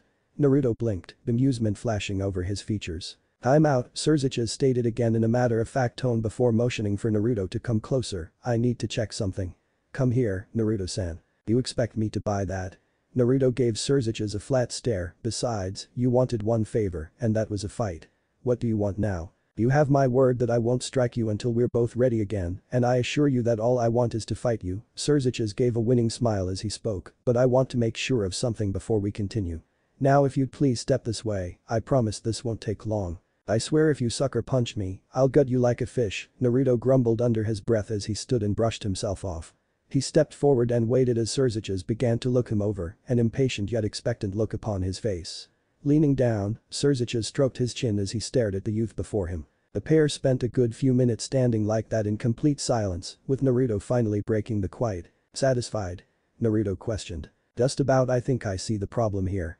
"Hold still, Naruto-san," Surzich's requested calmly as he placed his palm flat against Naruto's forehead. Naruto stiffened at the sudden contact, but found himself unable to step away, unwilling to reach up and slap the man's hand away. Something inside Naruto, some primal part of him, was roaring its approval at what was about to happen, and it would not be denied. Still, this did not prevent Naruto's mind from voicing its confusion at the situation. What are you? Release." It was heat and pain, flowing into him like hellfire and damnation, burning him, eating away at him from the inside, and reducing him to cinders. That is an apt description of the sensation that washed over the blonde. Naruto screamed in agony, his body convulsing as he collapsed to his knees. The heat worked its way through his body at a tormenting slow pace, leaving his form ablaze with pain in its wake. Tears brimmed in his eyes as he clenched them shut, his mind blank and unable to bear the torture a second longer. Surzich's did not let go, nor did he flinch or falter as he saw Naruto suffering. With a stony visage, he kept his palm pressed to Naruto, even kneeling down when the young man collapsed to make sure it stayed in place. He did not speak, he simply watched. Finally, he lifted his hand and stood. "Sorry about that. I suppose I should have warned you that it might sting," Surzich's apologized. "I didn't think the seal would be that difficult to remove, though it put up quite a fight. Whoever placed it clearly knew what they were doing.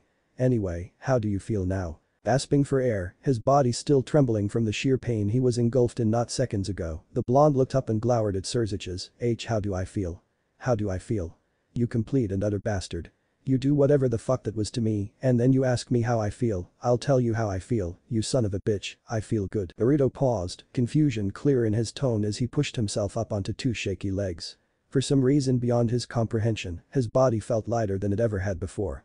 His vision was clear, his senses of smell and hearing more pronounced than they had been when he awoke this morning for school. Naruto stared down at his hand, clenching it into a fist as he realized that he even felt physically stronger. "No better than good. I feel great," Naruto spoke, amazement in his voice. Surzich's smiled, "Excellent. Now, I want you to listen to me, Naruto-san." "Oh okay." Naruto nodded numbly, still confused as to what was happening to his body. "Close your eyes." Surzich's waited for Naruto to do so before continuing. "I want you to picture the inside of your body as an empty vessel. Can you see it?" Naruto could see it. It was as if his body was hollow and only a yawning, gaping emptiness existed within him. It stretched on for as far as he could see in every direction, never ending, and as vast as it was also almost completely dark. Inky, boundless blackness swept over the entire expanse, swallowing nearly everything into its clutches. "I think I can," Naruto muttered, "but it's not completely empty. I dunno what it is, but it's bright, really bright." Yes, floating there in this void was a brilliantly shining light, burning brighter than the sun itself. Its presence demanded to be seen, to be known. It refused to fade into the darkness of the void, rejecting the notion of compromising itself to the will of its surroundings. "Good, very good." Surzich's couldn't hide the excitement in his voice. "You must reach out to it, Naruto-san. Grasp it with your own hands, take hold of it and assert your will. Turn the light into your strength, your power. It must become an extension of yourself." Naruto did so. He moved closer and closer to the light, his hands outstretched and pointed towards its warm embrace. It called out to him, welcoming him and urging him to take it and make it his own. So he did. Naruto reached out and took hold of the light, cradling it within his hands as it began to glow brighter and brighter within his grasp. It lit up the void, driving away the darkness and swallowing everything, even Naruto, into his radiance. Naruto's eyes snapped open. What was Whoa? Naruto jumped back in surprise. Both of his arms were entirely engulfed by the same golden light he had pictured in his mind, glowing so fiercely that the blonde had thought he was on fire. Naruto gazed at his hands and arms in wonder, turning and twisting them to see that they were indeed completely covered by the light. Why are my arms glowing? Astounding, Surziches mumbled, such potent holy light. Surziches, stop gawking and tell me what the hell's going on, Naruto snapped. I have glow sticks for arms, and I'd like to know why. Ah, yes, of course. You see, Naruto-san, you seem to be in the possession of an astounding affinity for the holy element of light, Surziches explained. It is currently manifesting itself by channeling through your arms, resulting in your current appearance. I thought I sensed a good amount of the element from you earlier, but I never imagined you'd have enough to visibly display it like this without willing it a form. Light? Naruto frowned, waving his arms to emphasize his point. Since when have I had that? Because, and trust me when I say this, I think I'd have noticed if my arms ever turned into light bulbs. Well, I would assume you were born with it. It is only appearing now because, when I placed my hand on your head, I removed a seal that kept it contained and separate from your consciousness. Surziches frowned, rubbing his chin in thought, though why you possess so much of it is beyond me. Perhaps it is simply a mutation, in the same vein as albinism. But then why seal it away? Who cares? I can't go home like this. I'm a walking lead. Naruto groaned, how do I turn it off? Turn it off. You misunderstand, Naruto-san. I said it earlier, didn't I? The element is an extension of yourself. You can't turn it off any more than you can turn off an arm or a leg. Surziches gestured to Naruto's arms. If you want the glowing to stop, you have to will it to. Focus. The light is your tool now, Naruto-san, and you must choose the shape it takes. Will it? Naruto stared down at his arms, silently commanding them to return to normal. After a few moments of concentration, the glow began to fade before dying out completely, much to Naruto's great relief. Naruto released a breath he hadn't realized he'd been holding and turned back to Surziches. So what can this light do, exactly? I don't know what to make of any of this, it seems like something straight out of a video game. The holy element is a tool that is molded into shape by its wielder. If it helps, you could think of it as an element from an RPG. It has certain qualities and specific characteristics that make it excel in combat, Surziches expounded. As I said, you ultimately decide what form your light takes, Naruto-san, through force of will. It is you and you are it. It's me, huh? Naruto glanced at his arms. I always wondered what it'd be like to have superpowers. Would have preferred flight or time control, but this works too, I guess. It's a gift, Surziches gave the blonde a reassuring smile, patting him on the shoulder, one that many would desire were they aware of it. Use it wisely, Naruto-san. Right, Naruto gave a firm nod of his head. So, about our fight. Oh, that's quite alright, Surziches shook his head, brushing off Naruto's concerns with a wave of his hand. My intentions in fighting you were to trigger the holy element within you. When I saw you use it subconsciously in your fight with Mizuki, I thought you needed to be fighting to wield it, but it seems all that was needed was to remove the seal inhibiting the light. You must have been quite angry with that Mizuki fellow to draw upon a noticeable amount of light despite that powerful seal. Yeah, Naruto trailed off, scowling. He'd rather not think of that asshole at the moment. Anyway, take this, Naruto-san. Surziches retrieved a slip of paper from his pocket and handed it to the blonde. It's my number. Feel free to call me should you have any more questions about your abilities. Thanks, Surziches. I will. Naruto took the paper and slipped it into his pocket, but, if you don't mind me asking, just who are you? Ordinary guys aren't dabbling in this kinda stuff, are they? Surziches laughed. I'm no one of importance, Naruto-san. Besides, rather than worry about me, shouldn't you be worried about getting home? You said you needed to be back at the turn of the hour, right? In that case, you only have 20 minutes. Naruto checked his watch. Sure enough, the read was correct. Cursing, Naruto turned and took off running down the street, calling back to Surziches as he did. Thanks for everything, Surziches. I'll be sure to call if I got any questions. See you later. Take care, Naruto-san. Surziches laughed as he waved the youth off. Once Naruto rounded the corner and disappeared from sight, however, Surziches' smile dropped in favor of a gloomy, downtrodden expression. Glancing up to the stormy skies, Surziches frowned as he watched a bolt of lightning dash across the turbulent clouds, followed by a deafening crack of thunder. Raindrops began to hit the pavement, one by one, as the sky began to weep. Giving one last pensive look in the direction Naruto had ran off in, Surzicha sighed and began to head in the opposite bearing. Forgive me, Naruto-san, but if sacrificing your future means protecting Ria's, then it's a sacrifice I have to make whether or not it is mine to make in the first place. As he walked off, he ignored the sickening feeling that overcame him as the skies churned. Above the clouds, hidden behind a cover of lightning and rain, a blinding light descended. One word chanted over and over in its mind as it hovered in place, peeking out at the entire city from cracks within the brewing storm. Nephilim. Of course I would get caught in the storm. Why wouldn't I? My luck's been so fucking great today. Naruto released a frustrated groan, glancing down at his watch. Well, fuck it.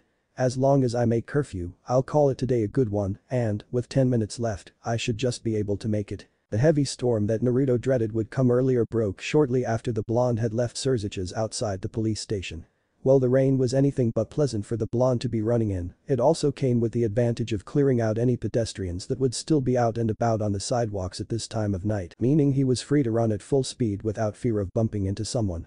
Utilizing this, the blonde had made it to the park in record time, which he was currently cutting through as a shortcut back home. A grin broke out on Naruto's face as he saw the exit of the park come into view, even in the heavy downpour. Almost there. I'm gonna make it. Nephilim. Naruto froze on the spot as a chill ran up his spine, one he certain wasn't due to the cold rain striking down upon his body. He quickly turned left and right, searching for the source of the voice he had heard. The blonde found no one in sight, but came to a different, startling realization by doing so. The rain stopped. That is not to say that the rain had ceased and the storm was over. No, the rain had literally stopped. Millions upon millions of droplets hung suspended in the air, unyielding to the calls of gravity.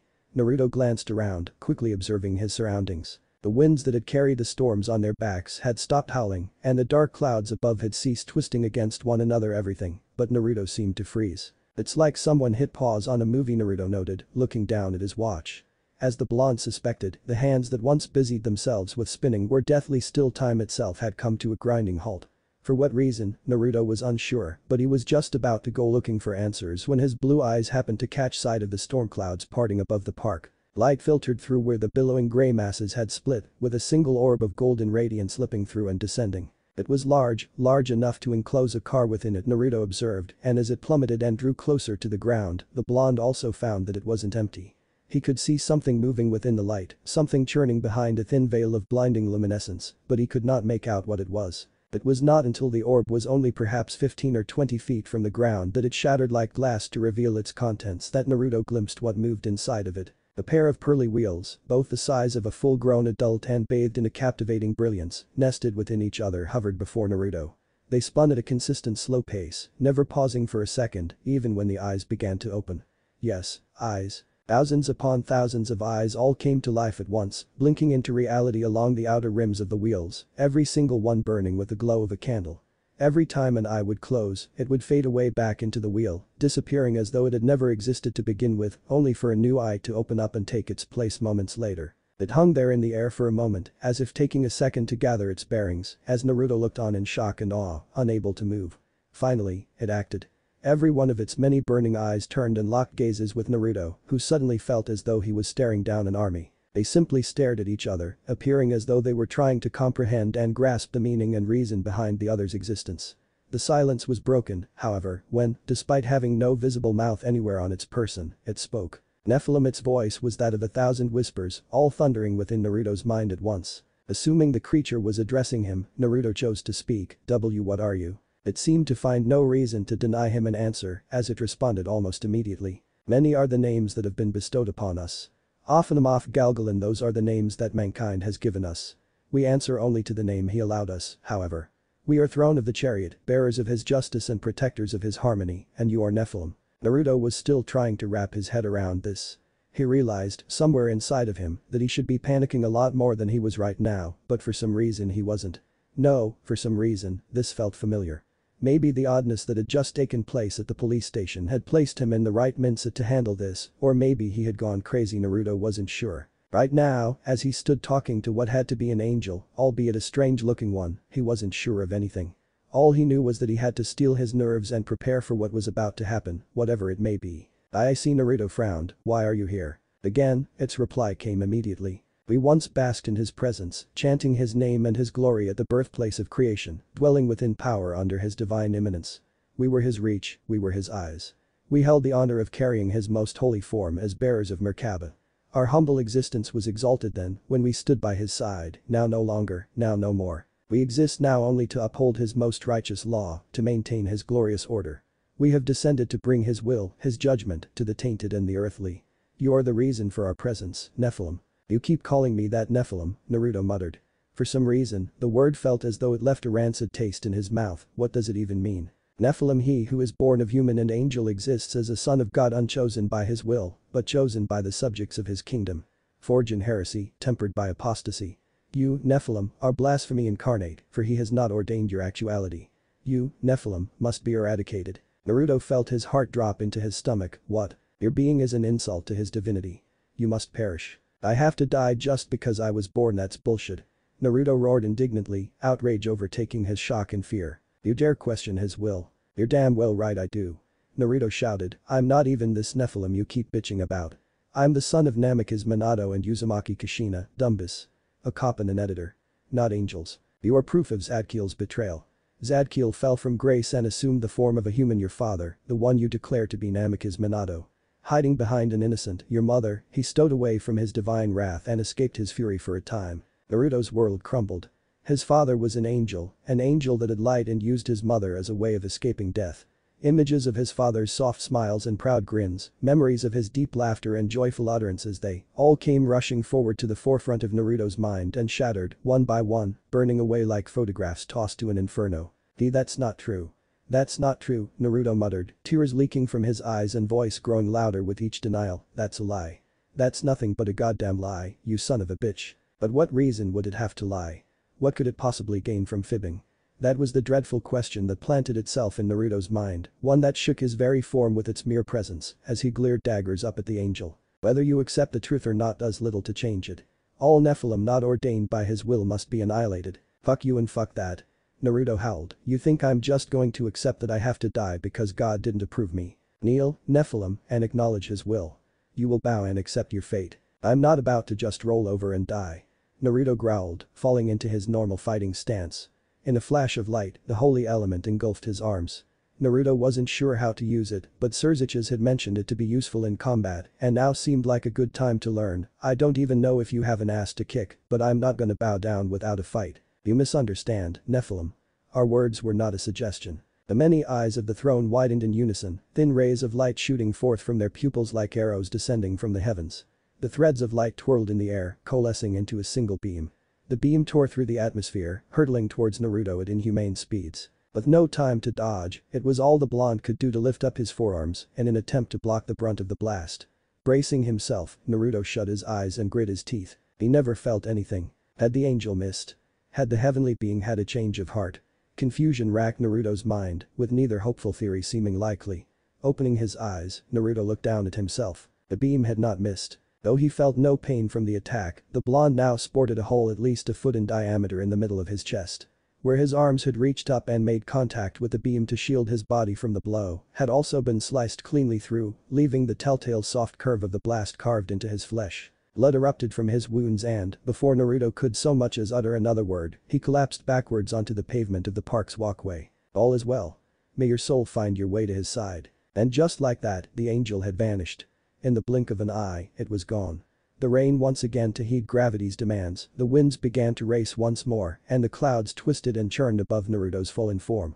The dying boy was now the only evidence that the angelic being had ever graced the earth at all. With heavy eyes, Naruto stared up into the stormy skies, blood leaking from his lips. So this is how it ends. I wonder how many people can't say they got shot by an angel. Naruto's blood began to pool around him, mixing with the rainwater as it stained the concrete.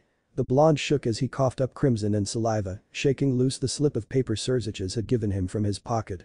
It fell into the pool of his blood, drifting along the ripples caused by the rain hitting the irony puddle. A sudden thought occurred to Naruto, his eyesight growing hazy as he craned his neck to glance down at his watch. There was only 1 minute until 9 o'clock. Damn, sorry, Mom, but it looks like I'm not gonna be making curfew tonight, Naruto chuckled weakly. She's gonna be pissed. Naruto's eyelids became too heavy for him to hold up any longer, tears leaking out as he thought of his mother's happy smile.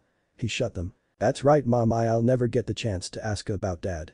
That angel had said all those things, but Naruto frowned. I wish I had the chance to learn the truth about dad. Unnoticed by Naruto, the blood-soaked paper shimmered softly as he whispered those words. The odd design that rested on it, the very same intricate markings that were on the slips of paper belonging to the women he had rescued early, began to glow. But it's been a long day and I'm tired, Naruto decided, a cold sensation gripping his form and a small, relaxed smile breaking out on his face. Mom, Kibatuchi, Iruka, hell, even Haidu, I'm sure they won't mind if I just take a quick nap. The clock struck 9 and, with a smile on his face, Namikaze Naruto died. As she set foot on the moist, rain-soaked earth, Ria's Gremory couldn't help but grimace at the amalgamation of emotions that swelled within her. On one hand, vim and vigor practically wafted off her form, cleansing her mind like the waters of a cooling summer shower. She always felt this way after rainfall, always felt as rejuvenated as the parched land, its thirst finally sated. The effect was made doubly potent under the serene beauty that was the moon's soft glow, which leaked out from behind the last few passing clouds of the faded squall. All was quiet, all was cool, and, for a rare moment in her young life, Rias could feel at peace. Yet, as she stood there in the brisk mist, ruby tresses waltzing in the night's breeze, the young devil could not help but shake the sense of danger that gripped her. Lingering within the refreshing evening air was the unyielding presence of an unnerving metallic scent. It wafted all around her, carried by the gust it haunted, and it only took but a moment for the young woman to place a name to the ominous fragrance. It was the stench of blood, freshly spilled.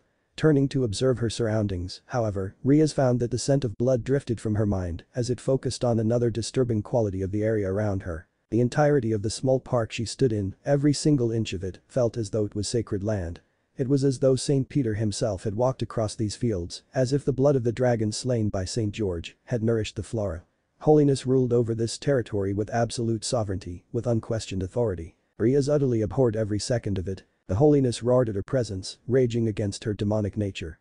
It commanded her to repent, bid her to renounce herself and bathe in holy fire, for her screams of anguish would be the only forgiveness that the Lord would accept. And yet, while one side of this infuriating divinity snarled its decrees, there existed another side softer, gentler, yet all the more disturbing. It whispered in her ears, full of compassion and love. It told her of how beautiful the kingdom of heaven was, murmured that she would find eternal bliss should she just cleanse herself and go to God. It asked her, in the same kind tone a mother would use to address her own child, to impale herself upon a holy blade, to drown herself in blessed waters, to bow before the church and accept crucifixion. Rias quivered, her skin crawling as she stepped forward, with this unpleasant feeling in the air. An angel must have been here, a powerful one, at that. She felt alienated, vulnerable, surrounded on all sides by terrifying manifestations that existed only within her darkest subconscious. The quicker she satisfied the contractor, the quicker she could leave. With that sentiment in heart, Rias glanced around, searching for the one who summoned her to this dreadful park. It didn't take long to find him. He lay there, in a pool of his own blood, under the fluorescent glow of a nearby street lamp. Her crystal-like blue eyes widened for only a fraction of a second, surprise showing on her beautiful, heart-shaped face, before she wiped it off. Rias steeled herself, the morbid reality of the scene did not escape her. As she drew closer to the cadaver, Rias noted with grim curiosity that she recognized the fallen youth. That blonde hair, Rias frowned, isn't that Namikaze-san? Rias wasn't one for gossip, it just wasn't in her nature to care too much about what nasty lies people spread about one another behind each other's backs. Besides, she had been far too busy and stressed these past few months, fretting over her rapidly approaching marriage, to afford to pay attention to the insignificant daily word of mouth. Even she, however, knew who Namikaze Naruto was. Everyone in Kuo Academy did. He had made quite the splash with his sudden appearance, after all. Oh yes, she had heard the rumors surrounding Namikaze Naruto. He was a walking magnet for trouble. Gangs all over the city were apparently lining up to get smacked down by the blonde, and he was all too happy to oblige. Sona had her hands full just dealing with all the complaints that flooded into the student council daily, and often Rias had found herself discussing some of the more interesting complaints as her friend vented over tea. So Namikaze-san was killed by an angel. Why? Rias questioned. She'd never heard of a case where an angel, the embodiment of the virtues, outright murdered a human being, the very lives they were tasked with protecting. Just the thought of it seemed almost too foreign, too out there, for Rias to fully accept. Then again, nothing about Naruto seemed to be ordinary. She had heard of his oddities and grown curious to the point that Rias had asked her trusted knight, Yudo Kiba, to keep an eye on him. As if the delinquent was making a hobby out of surprising her, he actually managed to build an honest friendship with the swordsman. Irideed could tell that Kiba valued the time he spent with his fellow blonde from the subtle changes to his attitude she observed. Whenever Kiba would report back to her about the delinquent, his ever-present smile would stretch just a bit wider, and the underlying anger that gripped many of his actions seemed to dull. Ironically, hanging out with a British brawler had made Kiba calmer than she had ever seen him. She'd be lying if she said it didn't make her immensely curious as to just what kind of person Naruto actually was. Riaz had been planning on introducing herself to him one day when she had the time to talk. Now, staring down at the prone body before her and the soft smile spread across the Naruto's face, Riaz couldn't help but feel a sadness grip her heart. I just wish we had met under better circumstances. She had heard his final wish through her seal's magic. The words, his final regret echoed in Ria's mind as she retrieved a small chess piece from her pocket, a pawn. I wish I had the chance to learn the truth about Dad. A man's final wish, his last chance to hope, his last opportunity to want. Many men would have wished for money or power. They might have asked for women, for youth. Some would simply pray that they would not die. Yet, as Naruto had lain dying, he had used his final breath to ask to learn about his father. It was a simple desire and an honest one not driven by greed or lust or wrath. It was that pureness that compelled her, that enthralled her. I'm sorry, but this is the only way I can offer you the chance to learn the truth. She stared down at the gaping hole in Naruto's chest, clenching the chest piece in her hand. Kneeling down, Riaz reached out to hold the pawn piece above the blonde. I suppose I should start with a pawn and work my way up if a stronger piece is need Kaya. With all the grace and speed of a striking serpent, light erupted out of Naruto's fatal wound, shooting upwards to smack the pawn out of Ria's hand. Caught off guard, Riaz could do little else other than release a surprised shriek and fall back onto the wet pavement. She stared, frozen like a deer caught in the headlights of a car, at the luminescent tendril that had sprung from the corpse. It almost resembled a cobra, rising up from a basket at the command of its charmer. It held the very same sense of danger, the very same awareness of an incredibly perilous and volatile beast, only vaguely contained by the incomprehensible rules that governed its mind. The youthful devil shifted her gaze for a split second, quickly scanning the immediate area for her fallen piece. She acted on instinct, caught in an unprecedented situation and confined within boundaries she could not see. Riaz sought the only reassurance she could find, the feeling of the oaken chess pawn in her grasp. She caught sight of it, lying a foot away where the pavement met the damp grass. With a trembling hand, Riaz moved for the piece, for the comfort of its familiarity. She hadn't even noticed when the vine-like brilliance had moved, hadn't so much as seen it twitch beyond its initial lashing. It now halted her hand, however, having extended down and placed itself between her nimble fingers and the pawn in the blink of an eye. It hung there, guarding the chess piece, keeping her from it with all the determination of a snake protecting its egg. What is this? Riaz wondered, shivering as she was bathed in the potent sacredness that wafted off of the tendril, its conscious. It stood stock still, pointed at her as if it was observing her every move, eyeing the slightest twitch of her fingers and the rise and fall of her chest as she breathed. It dared her to move her hand, dared her to reach for the piece. Riaz, however, was far too stunned to consider moving, far too astounded to contemplate retracting her hand. She had seen holy light before, seen the angelic and the fallen alike bend the element to their command, but it was nothing like this. Nothing so primal, nothing so completely animalistic as what hung before her. Was Namikaze a fallen angel? Riaz frowned, glaring at the light. No, there's no way that Kiba wouldn't have noticed that Namikaze wasn't human. Fantastic. Utterly brilliant. As the voice reached her ears, Riaz resisted her initial instinct to whirl around and see who had stumbled across the scene. She dare not make any more sudden movements while so close to the holy appendage. Instead, she opted to slowly inch backwards, away from the threat of the apparently self-aware holy light. It was only when she felt that she had placed a safe enough distance between herself and it that she stood and turned to see the newcomer. By that time, the stranger had already waltzed right up to Naruto's corpse, standing next to her and eyeing it as though it were a toy. It was a tall man, taller than both her brother and father, with evenly tanned skin and piercing violet eyes that gleamed with interest. Though the majority of his body was hidden from her view, veiled by a long dark trench coat, Ria's keen gaze still caught the details of a lean, toned form. As he ran a hand through his dark hair, he laughed joyously, his pearly teeth gleaming under the streetlight. To think that the light is so potent, so concentrated, that it can move instinctually, separate from the mind of its wielder. The man raved, stroking his goatee, such a wondrous defense mechanism. He truly is a specimen worthy of observation, is he not? Who are you? Ria scowled, her gaze heated and filled with suspicion. No normal human would react to such a macabre sight in such a manner, and she would have been very much aware of any other devils populating the nearby area that left two possibilities as to the man's identity, and neither seemed particularly pleasing to Riaz. She backed away from the stranger, mentally preparing for the possibility of battle. Why are you here? The man chuckled, fear not, little devil. I haven't come seeking a fight. Rather, I am here in the interest of knowledge. This goes well beyond a healthy interest, wouldn't you say? Riaz glared, now who are you? He smirked, for once turning his gaze from the corpse before him to look at Riaz. I am the only one capable of saving this boy's life. Save his life. Namikaze-san is already dead. Ria's gestured to the pawn on the ground, still blocked by the tendril of light. Right now, that pawn is his only hope of seeing tomorrow. Reincarnation is the only means of truly reviving the dead, but you already know that, don't you, Fallen-san? The heir of House Gremory is certainly observant, isn't she?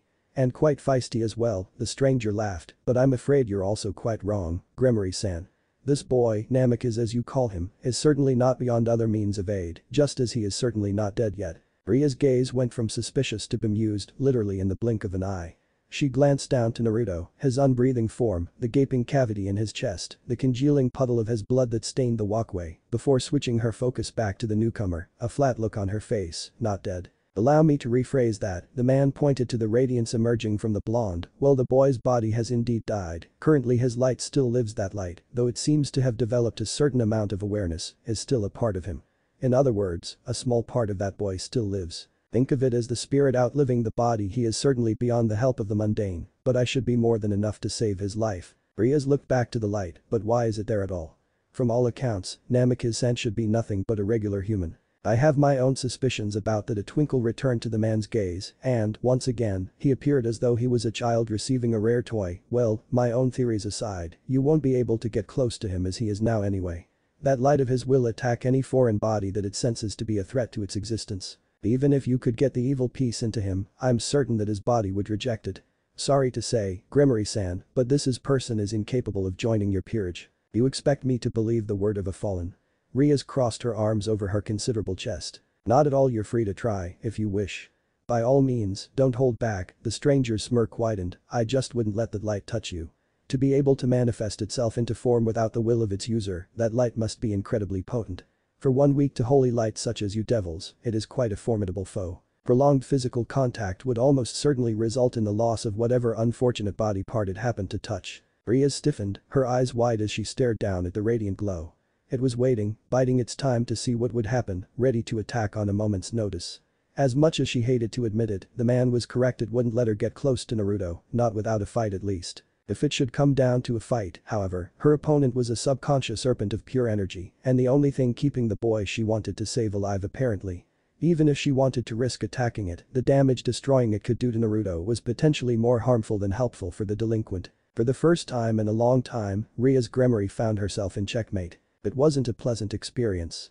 She never did like losing, no devil did, but it always irked her all the more when Rias felt as though she was being looked down up, as though she was being treated as a child. Maybe it was his confident tone, or maybe it was the impossibly infuriating smirk that rested on the stranger's face, but Rias could not help but abandon her illusion of tolerance in favor of frustration. Growling, she turned back to the man, and you think you can get any closer than I can? I believe so, yes. Violet eyes leveled on the Naruto's body once more. He held up his hand, palm facing the skies, and allowed a spark of illumination to form upon it. This is merely a hypothesis, but I suspect that, while my own light may not be as holy, it should ward off the boy's natural defenses. It may even prevent triggering his light's aggression completely. A hypothesis? Rias muttered, you're risking your well-being on a guess. Of course I am. It is the very nature of the pursuit of knowledge that necessary risks must be taken, and risking myself is a gamble I have taken many times before. He nodded, stepping over to the blonde. Now, if you'll excuse me.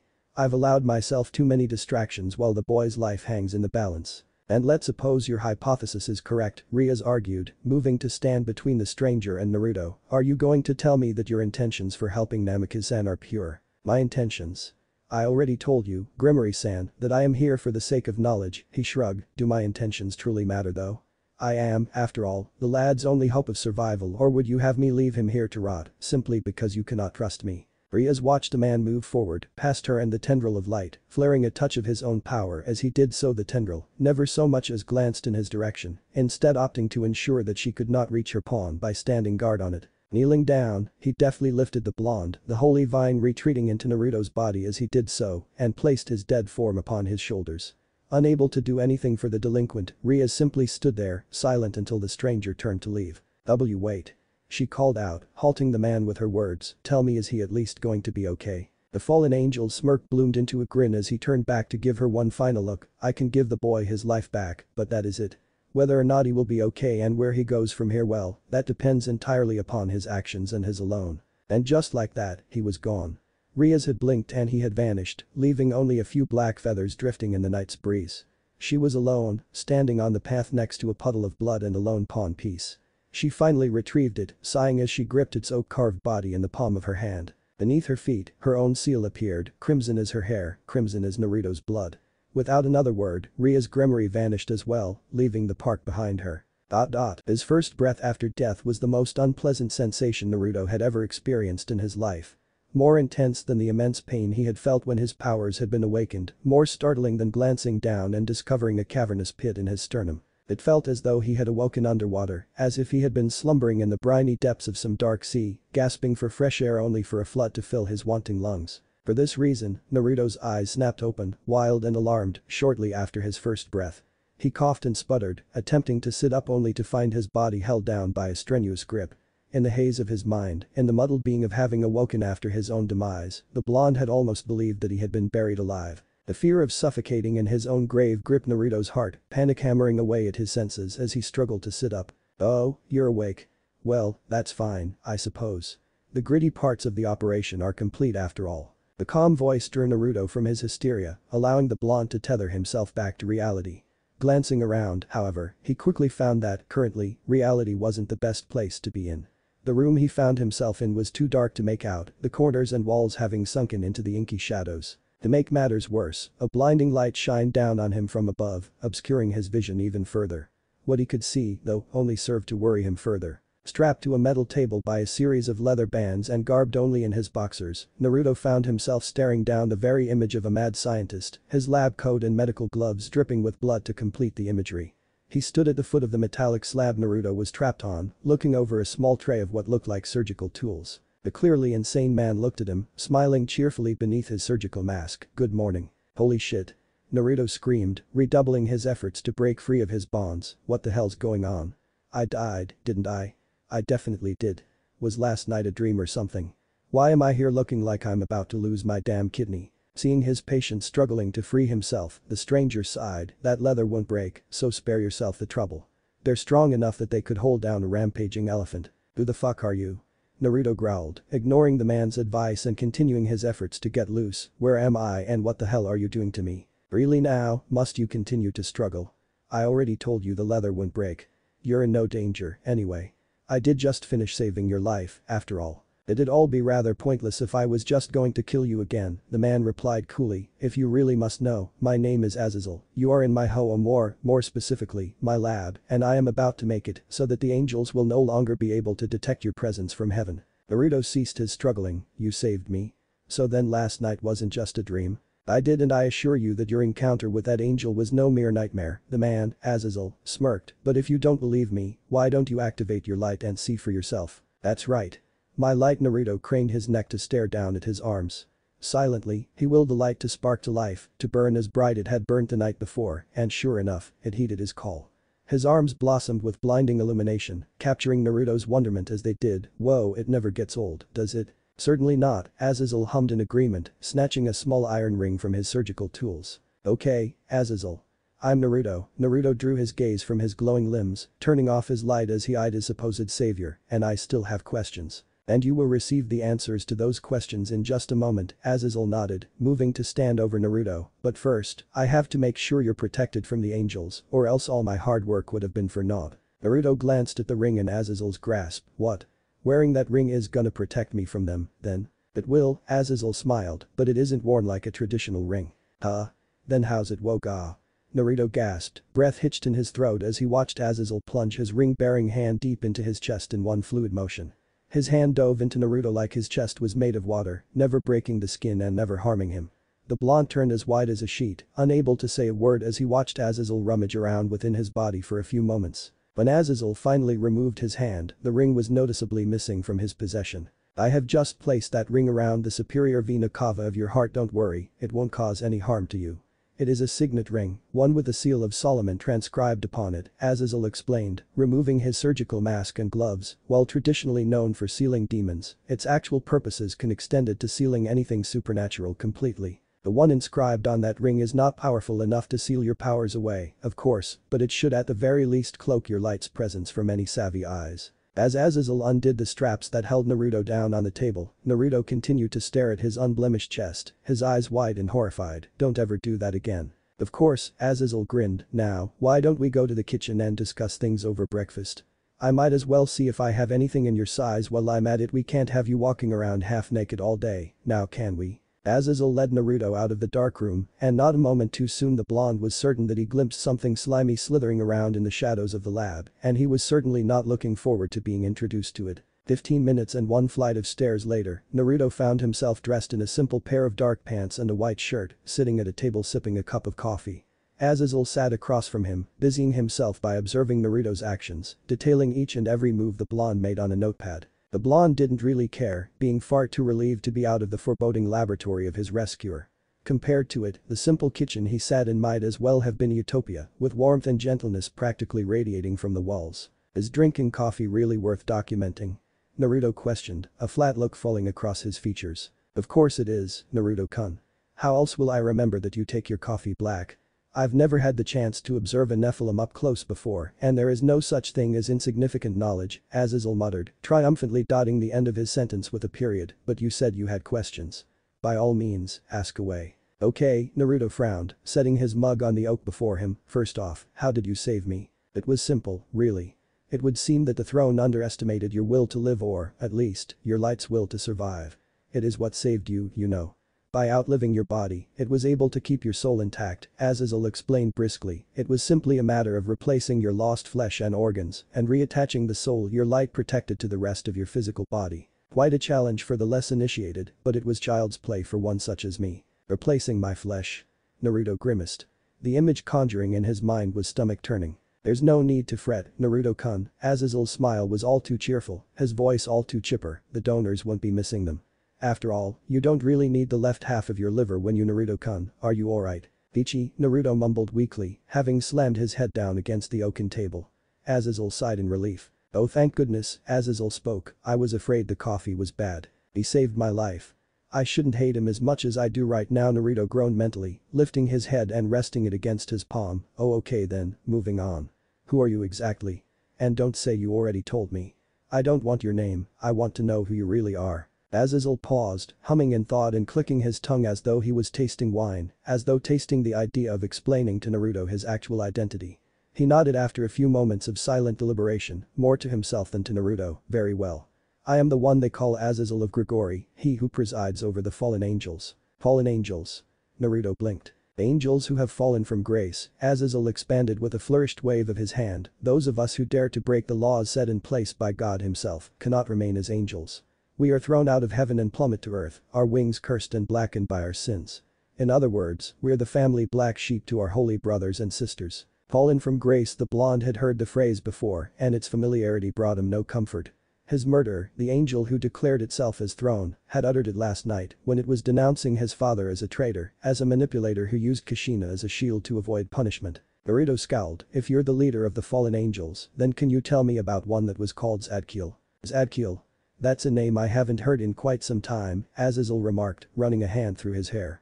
He lifted his head to stare off into the distance, to stare off at the ghost of a man that had almost faded from his memory. Why are you interested? It was a good question, one that Naruto didn't have an answer to. Why was he so interested?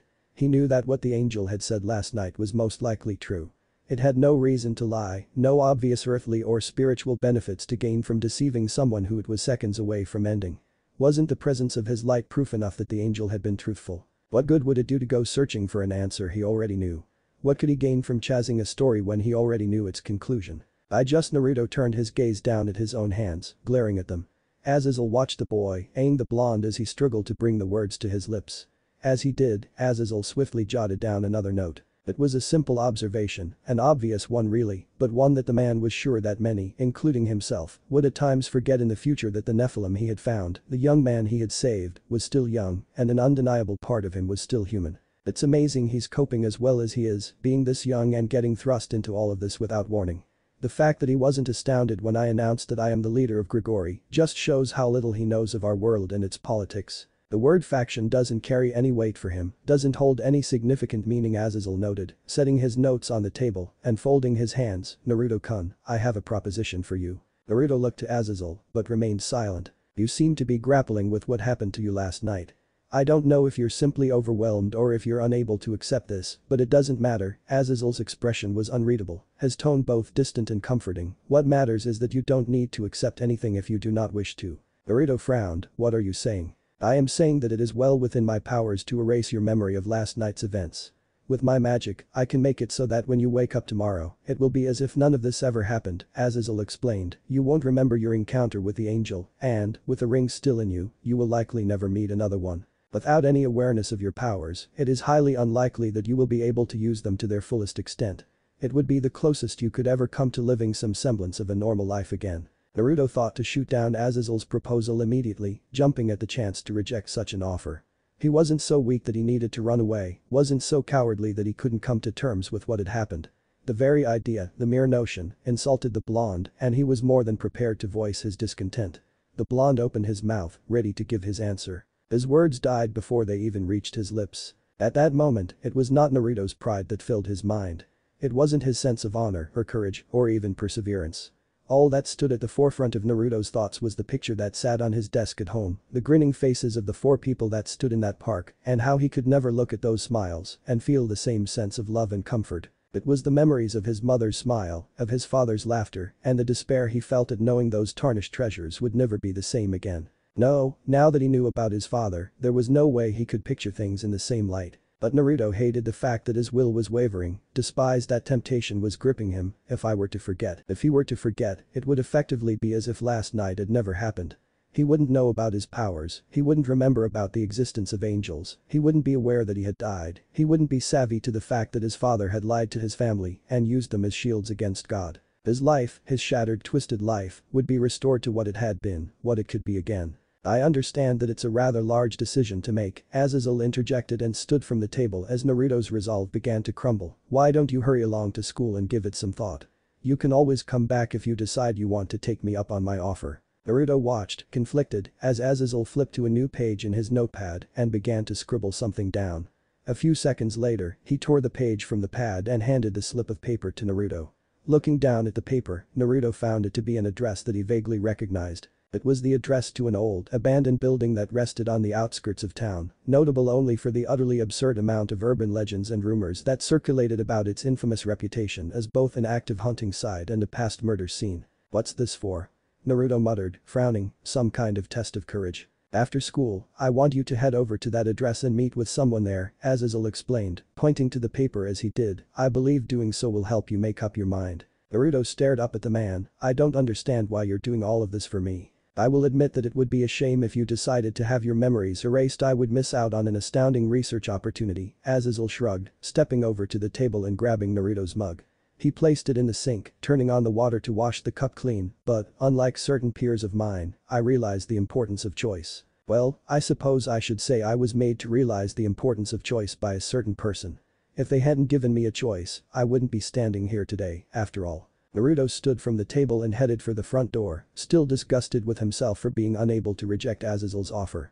It was an odd conflict within his mind, in which he knew that forgetting would mean betraying everything he had stood by for the past decade of his life, to not give in, to not run away, to not compromise himself. Yet there was a part of him, small but immensely strong, that made it so that he just couldn't bring himself to refuse. Naruto-kun. Naruto turned back to look at Azazel, his hand gripping the doorknob. Azazel smiled, whatever choice you make, I'm certain it will be the right one. Yeah, Naruto gave a thin smile before opening the door and stepping out into the morning light. Yeah, I am too. Thanks for everything, Azazel. Azazel waved him off as the blonde shut the door behind him. Now finding himself alone, the fallen angel proceeded to grab a clean mug and pour his own cup of coffee. With his beverage in hand, he took a seat at the table and just sat there for the rest of the morning, quietly sipping his coffee while going over old memories, a pained yet reminiscent look upon his face. Zadkiel, I had almost forgotten what you looked like. Even seeing Naruto, who looked so much like you, didn't stir any memories in me until he used your name. Azazel sighed, sipping his drink, to think that your son would appear before me of all people. It had taken place ages ago, and the memory was rightfully hazy, yet the details still shined brightly. Azazel hadn't been the first angel to fall from God's grace, but he was the first to successfully flee with his life, though just barely. Lightning had rained down upon him from the heavens, and fire and brimstone erupted up at him from the earth. The very boundaries of space and time collided all around his weak, mangled form, and the ravaged screams of millions flooded his head relentlessly, never giving him a moment's peace. God's fury had been boundless when he had taken the guise of a human, when he had cowered under humanity and mingled with them to escape his wrath. The Father's anger only grew when other fallen angels began to imitate Azazel's methods of escape. For whom else but Azazel, the cleverest of the angels, could ever hope to outwit God? Many of the fallen who utilize his ways had praised Azazel's slyness, glorified his cowardice. However, Azazel was no fool, no drunk high on the illusion of his own success. He was well aware that his was borrowed time. Omnipotence was the Lord's greatest strength. Azazel knew this. He knew he would be discovered eventually and had prepared for the worst. When God's servant had finally come for him, he had anticipated a fight against Michael's infinite strength or Gabriel's unending wisdom. What Azazel had not been expecting, however, was for Zadkiel to stand before him and challenge him to battle. Zadkiel, the righteousness of God, the archangel of mercy. In his shock, Azazel had let his arrogance get the better of him. He had laughed at Zadkiel's challenge, believing himself to be far superior to what many referred to as the forgotten archangel. For what power could one who ruled over mercy hold? What authority could Zadkiel possess in those times of brewing war and conflict? With confidence, Azazel accepted Zadkiel's duel. It was with utter embarrassment and confusion that he lost. In his hubris, he had forgotten that Zadkiel's speed was praised even by God himself. When Abraham had been mere seconds away from slaying Isaac, it was none other than Zadkiel that God trusted to spirit down from heaven and intervene. To add to his utter humiliation, Zadkiel displayed in battle a wit and ingenuity that easily matched Azazel's, perhaps even surpassing the fallen angel's slyness. But these two factors in hand, it was only a matter of time before Zadkiel came to stand over the beaten form of Azazel. Azazel had urged the angel to quicken the final blow, to put an end to the shame he felt. It was when Zadkiel had said nothing in response that Azazel had looked up at him and noticed for the first time that Zadkiel was on the verge of tears, grief and torment racking his visage. Stunned, Azazel could say nothing as Zadkiel's lips parted and the angel spoke. "We are brothers," he had whispered, pained by wounds invisible to the eye, "why must we fight?" His words struck Azazel's heart. Not we were brothers, but we are brothers. There was no judgment in his tone, no sense of superiority to give Azazel the impression that, as a fallen angel, he was now beneath Zadkiel. Even after his betrayal, even after his acts of cowardice, even after he had laughed at him, even after they had tried to kill one another, Zadkiel still believed him to be a brother. For the first time since God's mighty strikes had collided with his fleeing form, tears leaked from the corners of Azazel's eyes. The shame he had felt then had been limitless. Perhaps Zadkiel's embodiment of mercy overtook him. Maybe Azazel's tears had moved his gentle spirit. Azazel will now never know the reason, it shall haunt him and plague his conscience forever as the one piece of knowledge that is absolutely unobtainable to him. Whether Azazel understands why or not, however, doesn't change the fact that Zadkiel had kneeled down next to his broken body and offered him a choice. One simple choice. One not preordained by God, one not bound to the laws of heaven, but an honest, true, free choice. "Brother, I give to you a proposition. I have won this battle and your life is now in my hands." Zadkiel's voice was remorseful, as if bemoaning that the battle had not ended in another outcome. "You may stay here and die by my hand, or you can flee now and mark this as your final act of cowardice." Despite his shame, despite himself, Azazel clung to life and chose to flee. When Zadkiel had received his answer, as if to show his unshaken faith in his brother, he had stood, turned, and remained as still as a statue. His back was proudly on display before Azazel, his guard dropped and his weakness standing before his enemy's eyes. It would have been so easy for Azazel to summon forth a bolt of light and strike Zadkiel then, so simple for Azazel to claim the angel's head and victory with it. Azazel turned and flew away on black wings, leaving Zadkiel standing there untouched. True to his word, Azazel stopped running from God that day. He gathered his fellow fallen angels and founded the third faction, Grigori. Throughout the entirety of the Great War, there was not a day Azazel fled from the battlefield. His bravery and mettle had raised Grigori's morale from their formation to the very end of the war. It was only when God's body collapsed upon the ground, only when Azazel had seen the eyes of his longtime hunter, seen the pain of a father so disappointed in his son, yet so proud and loving as well, that Azazel turned and left the battlefield. There were two reasons why Azazel had not rallied his troops and crushed the weakened and leaderless angels and devils on that war-torn day. Firstly, there would have been no greater act of cowardice that Azazel could have committed than winning the war after seeing God killed by another's hand, and secondly, there could be no greater insult to the father who had looked at him with such eyes, even after being betrayed so thoroughly by an unworthy son. Azazel would always take comfort in the fact that on that day, despite the deep sadness that weighed upon his soul, he felt no shame. Finishing his coffee, Azazel hummed and thought, "I can only hope that I've repaid my debt, Zadkiel. Despite Sirzich's desperate attempt to save his sister, I have ensured that your son will have a choice. If he is anything like you, brother, I am certain he will make the right one." This sucks, Naruto decided with a groan, running a hand through his hair as he meandered down the road to school. Shortly after leaving Azazel's home, the blonde had quickly been able to recognize his surroundings and start on the path to his classes at roughly the same time as he normally left for school. He had resolved to push the matter of purposely erasing his memory to the back of his mind for now. After all, he could tackle the decision when he went to the supposedly haunted house after school today and met with whoever Azazel wanted him to meet with. For now, he had other problems that he had to deal with. Like the fact that Son is gonna scream my ear off for not wearing my uniform, Naruto grimaced, glancing down at the clothes he had borrowed while he waited for a crosswalk light to change. It wasn't really his fault that one of his few uniforms got destroyed by an angel last night, now was it? Sure, he could have ran home to grab a spare, but that would mean walking into his no doubt murderous mother after having not come home at all last night. Naruto paused to consider what that meant for him. Yeah, definitely gonna avoid that disaster in the making. Naruto shivered, sweating as he pictured the sheer fury that was waiting for him at home. I've been murdered enough times in my life, thank you very much. Boy, Namikaze. I've also done this song and dance enough times. Naruto turned to glance over his shoulder. Unsurprisingly, he found a group of 6 or 7 young men standing there, with the one who had addressed him standing at the forefront of the posse. He was a good foot or two taller than Naruto and probably a few years older than him as well. Though he shared the blonde's hair color, Naruto was sure that, unlike his own wild hair, the stranger's flat-top haircut wasn't naturally blonde. Naruto eyed the gold lettering embroidered onto his fellow blonde's blazer, Bad Company. The stranger didn't seem happy to see him, jutting an accusing finger out at the unimpressed blonde. You're a dead man, Namikaze. Well, I was one, anyway. Naruto frowned. Look, gentlemen, I had a rough night. Can we do this some other time? Believe me, I know all about your nights, the man growled. Name's Nijimura Kaicho of Bad Company. You wanna know who had a real rough night? My brother, Nijimura Akiyasu, when you jumped him and beat the shit out of him a couple days ago, that's who. Doesn't ring a bell, Naruto shrugged. Is that right? Kaicho reached into his trouser pocket and retrieved a small knife. Don't worry. I don't think you'll have any trouble remembering his name after I carve it onto your damn face. Well, in that case, might as well take care of some pent-up aggression, right? Cracking his knuckles, Naruto nodded his head to the gang. Ready when you are, gentlemen. I'm gonna slice that smirk off your face, bastard. I'll kill you. Kaicho shouted, flipping the blade of his knife out and charging forward. For whatever reason, Naruto noticed that his crew hung back, not following their boss into the fray. Idly moving his focus from the goons of Bad Company to their leader, who was quickly approaching striking distance, Naruto readied himself by allowing the faint glow of his light to overtake his hands. Kaicho grinned as he threw his arm back, gripping his blade tightly. Die, you son of a bitch. I can at least use this to see what this light of mine can do. Naruto brought his light-charged hand up as the knife was slashed outwards, perfectly poised to carve a line right through his face. He caught the blade, much to Kaicho's surprise, squeezing the sharpened edge against his bare palm. The blonde paused, taking advantage of Kaicho's shock to take a moment to assess the damage that had been done to his hand. Nice knife. Even as he gripped the edge of the blade, Naruto felt no pain.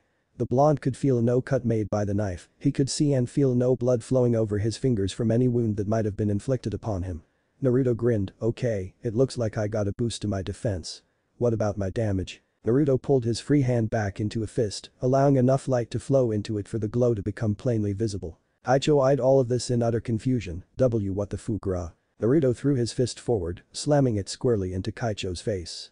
As Naruto put his weight behind the blow, he felt the familiar sensation of a nose cracking beneath the might of his fist, saw the blood fly out of his opponent's nostril, and the tears pour from his dark eyes. Kaicho did not fall back from the force of the attack. He flew. Into the air the young man went, sailing down the block, past his stunned comrades. He finally landed 2 blocks away, his crumbled form lying still on the sidewalk. The members of Bad Company stared at their fallen boss in abject horror, turning to look at a grinning Naruto only when he cleared his throat. As you can plainly see, boys, I'm a changed man. Naruto spread his arms, smirking at his trembling foes. I'm a brand new me, just for you guys. I think this is gonna be the start of a wonderful new relationship between me and all you punks. 5 or 10 minutes later, Naruto was dusting himself off, standing at the center of a field of unconscious delinquents. He glanced down at them, spending one last bit of effort to make sure that they were all indeed out cold and would not be chasing him down or bothering him for quite a while. When he was absolutely certain that he wouldn't be bothered by Bad Company any further, Naruto turned to leave. Oh my. As he turned to face the road that would take him to school, Naruto found that he was being watched by a familiar beauty. Himejima Akeno was amongst the most beautiful girls in all of Kuo Academy. Given the amazingly lovely young women that walked its halls, that was quite the feat. There wasn't a male in the entirety of Kuo that wouldn't have recognized the heavenly girl at first glance. Even Naruto found himself compelled to take a moment to stop and admire his sisterly upperclassman as she stood on the road before him, surveying the carnage that he had just finished creating with an odd twinkle in her eyes. Considering his reputation and less than friendly disposition, it was rather needless to say that Naruto had never actually talked to Akeno before. He had caught glimpses of her in the halls before, mostly when there were a few cracks in the crowds of adoring fans, both male and female, which seemed to follow her everywhere. He hadn't honestly thought that the day would come, however, that he would actually be meeting with her face to face, with her standing there clutching a uniform. Weird, but I guess it's none of my business, Naruto shrugged, starting down the road. If Akeno was afraid of him, if she was worried or terrified about the fact that he was moving closer to her, she certainly didn't show it. She was too busy staring at the downed delinquents, absolutely transfixed on their bruised and bloody bodies. Those guys are gonna wake up eventually, Naruto mentioned as he moved past her, hands roughly shoved into his pockets. They're gonna be pissed when they do, too. I wouldn't stick around much longer if I were you. You can't simply leave them like this. Of course I can.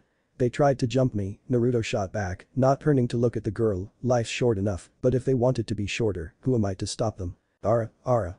No, I didn't mean you shouldn't have hurt them. Akeno's voice took on a breathy undertone, much to Naruto's confusion. I'm saying you should hurt them more. I'm sorry, I don't think I heard you properly. This time, Naruto did turn to face Akeno, now slightly fearful of leaving his back turned to her. I thought you said I should hurt them more. Akeno shot him an exquisite smile that sent a chill down his spine, her eyes slightly glazed over as she looked at him. I did say that, Namikaze-san. You must punish them much more thoroughly if you want to get your message across. I have never needed a smoke more than I do right now. Naruto was suddenly very much aware that there was a much more insidious side to Himejima Akeno that her followers never saw or, at the very least, never noticed. A few moments ago, Akeno had seemed to be just like any other girl at Kuo, remarkably breathtaking, mind you, but still just a girl. Now, he suddenly was under the grave impression that he was standing before a predator the likes of which he had never seen and never hoped to meet. Shit, she's waiting for an answer, Naruto realized when her gleaming eyes tore themselves away from the delinquents and latched themselves onto him. Well, I mean, what would be the point, you know? They're all knocked out. They wouldn't feel a thing, even if I did bat them around a little longer. Akeno stared at Naruto silently, causing the young blonde to wonder if he had somehow insulted her with his statement. Shortly afterwards, though, she glanced towards the blue morning sky, humming in thought, Ara. Yes, I suppose you're right, Namikaze-san. Naruto breathed a sigh of relief. Well, at least something's gone my way, Toda. Next time, then, you'll have to make sure to punish them more effectively. Akeno smiled cheerfully, and you will also have to be sure that I am there to see it. Of course, Naruto groaned mentally. Look, I can't exactly promise that you'll be there too. Naruto trailed off as he noticed Akeno's sharp violet eyes staring directly into his, her cheerful smile never fading, never faltering. The pair stood there a moment, simply staring at one another. Naruto blinked and looked away. Akeno did not. Fine, I'll make sure you're there, Naruto relented, scratching the back of his head sheepishly. Akeno's face positively bloomed with joy. Excellent. I'll be looking forward to it then. In the meantime, please take this, Namikaze-san. The raven-haired beauty handed Naruto the uniform she was carrying, and the blonde realized for the first time that not only was it a male Kuo Academy uniform, but it was also exactly his size. Naruto shot Akeno a questioning glance, earning a giggle from the young woman, and this is for. It's a uniform to wear to class today, Akeno replied. You can't go around making Sona-chan angry every day, Namikaze-san. Naruto blinked, but how did you? A friend thought you might need it and told me to bring one just in case, Akeno interrupted, waving off the blonde's question. Naruto looked unconvinced, but shrugged and accepted the answer for what it was, figuring he wasn't going to be getting a better one out of the girl. Instead, he chose to push the uniform back into her hands. These things aren't exactly cheap, Naruto commented as he refused the gift. Tell your friend to get a refund or something. Anger is the only emotion Sona knows how to express anyway, so why take it away from her? Ara. Really now, Namikaze-san, you should know better than to reject the gift of a young maiden. Akeno shook her head in disappointment, pushing the set of clothes back into the blonde's calloused hands. If you're that worried about the cost, then simply swing by the Occult Research Club after school today, and I'm sure my friend will be more than satisfied. If she wants to meet me so bad, she should just talk to me herself, Naruto sighed, seeing that Akeno was adamant on him taking the gift. He took the clothes, tucking them under his arm before turning and continuing down the road. Fine. If I ever feel like sticking around for the entire school day, I'll stop by. Now, Namikaze-san, skipping class isn't good for your grades, you know, Akeno's smile widened. Plus, if you always cut school, you'd never get the chance to come to the Occult Research Club. That won't do at all. Oh, but I'm sure if I told Sona-chan about your hiding spot on the roof, she'd be sure to set you on the right path. Naruto froze, stiffening as soon as those damnable words left Akeno's lips. Slowly, he wheeled around to face her, his annoyance made clear by the flat stare he was sending to the alluring maiden before him. Her melodious giggle did nothing to lessen his frustrations. "What would your fans say if they knew you just blackmailed me?" Naruto wondered aloud. Ara, Akeno placed a hand to her cheek, her warm smile never faltering under Naruto's gaze. "I'm sure they'd survive. Now come on, Namikaze-san, we have another fun day at school ahead of us." As if she had no greater goal that morning than to make sure Naruto made it to school, Akeno stuck by his side as they walked down the sidewalk in the direction of Kuo Academy, humming the tune of an unknown song with every step she took. Naruto chose to ignore most of the odd looks he was receiving by passers-by, only growling slightly when he would overhear their whispers about how he must have been blackmailing the poor girl. "It's the other way around, damn it. I'm the fucking victim here." Naruto wanted to shout at them. Instead, he would just occasionally glance at Akeno from the corner of his eye, watching to see that the happy smile never left her face even once as they strolled down the road. Himejima Akeno, huh? Hellish didn't even begin to describe it. He was sure that there were no fitting words he could find in the dictionary to accurately illustrate it. It was as if Satan himself had reached up to snatch him away to the deepest bowels of hell to be tortured for Old Scratch's amusement, as though he had been dropped into a fresh purgatory, all alone with nothing to do but wait for eternity to one day pass. He could spend that eternity listing the countless acts and deeds he'd rather be doing at the moment, with scratching his own eyes out to alleviate the numbing boredom ranking rather high on the archive. For this was not simply torture, this was no mere unbearable pain being whipped across his shoulders, this was a transgression against all of humanity, a pox eclipsing every sin mankind has proved itself capable of. This was a 7-hour school day. The bell had rung a magnificent harmonious resonance in the blonde's humbled opinion only 20 minutes ago, signifying his release from the nightmare that was concentrated boredom. He was currently wandering the halls, 1,000-yard stare in his eyes as he searched for any clue as to where the occult research club met. "How am I even supposed to find this chick?" Naruto questioned. He'd waited for about 10 to 15 minutes in his classroom once school had let out, thinking that Akeno or someone from the occult research club would come by and show him where they met for activities. But no one had shown up, and when he had gotten tired of the stares of his classmates, who were both amazed and horrified that he had lasted an entire day, he had stood and left to go looking for the club himself. "As if today hasn't been annoying enough," Naruto scowled. "First I get that lovely wake-up call from Azazel, then I get blackmailed into staying in this hellhole for a whole day, and next thing I know, Haidu is shoving the fact that he got a girlfriend down my throat, and I have to stay here even longer just to find this fucking place. Seriously, what's up with my luck these past few days?" Naruto-san. Naruto turned to find Kiba approaching him with a small smile on his face, relief evident in his eyes. "Oh, Kiba. What's up? You look tired." Kiba laughed weakly, brushing off Naruto's concerns. "It's nothing, really. I just finished confirming a few things with my club about tonight. Anyway, I'm glad I ran into you. I'm supposed to take you to the occult research club." Naruto blinked. "Wait, you're in the occult research club? You didn't know? I could have sworn I mentioned it before." Kiba shrugged. "Anyway, we should go. Our club president is very eager to meet you, Naruto-san." "I don't know why," Naruto snorted, but didn't resist as he followed Kiba over to the stairwell. "I'm not going to be joining any clubs. I'm going to pop in, thank her for the uniform, and then I'm out. I've been here long enough." Kiba just chuckled. "Don't be so quick to judge, Naruto-san. I think you'll find that there isn't a club quite like ours anywhere else in the whole school." Kiba led Naruto down the stairs and out the front door of the main building, much to Naruto's confusion. With the changing of Kuo Academy from a single-sex education to a co-ed school, a new school building had been erected to replace the old one, adding more classrooms, more clubrooms, and just more space in general to hold the flood of new students that would be pouring in. Naruto knew for a fact that all of the clubs in Kuo either met in the new school building or out at the many gym facilities for their activities. "So why are we going into the old school building?"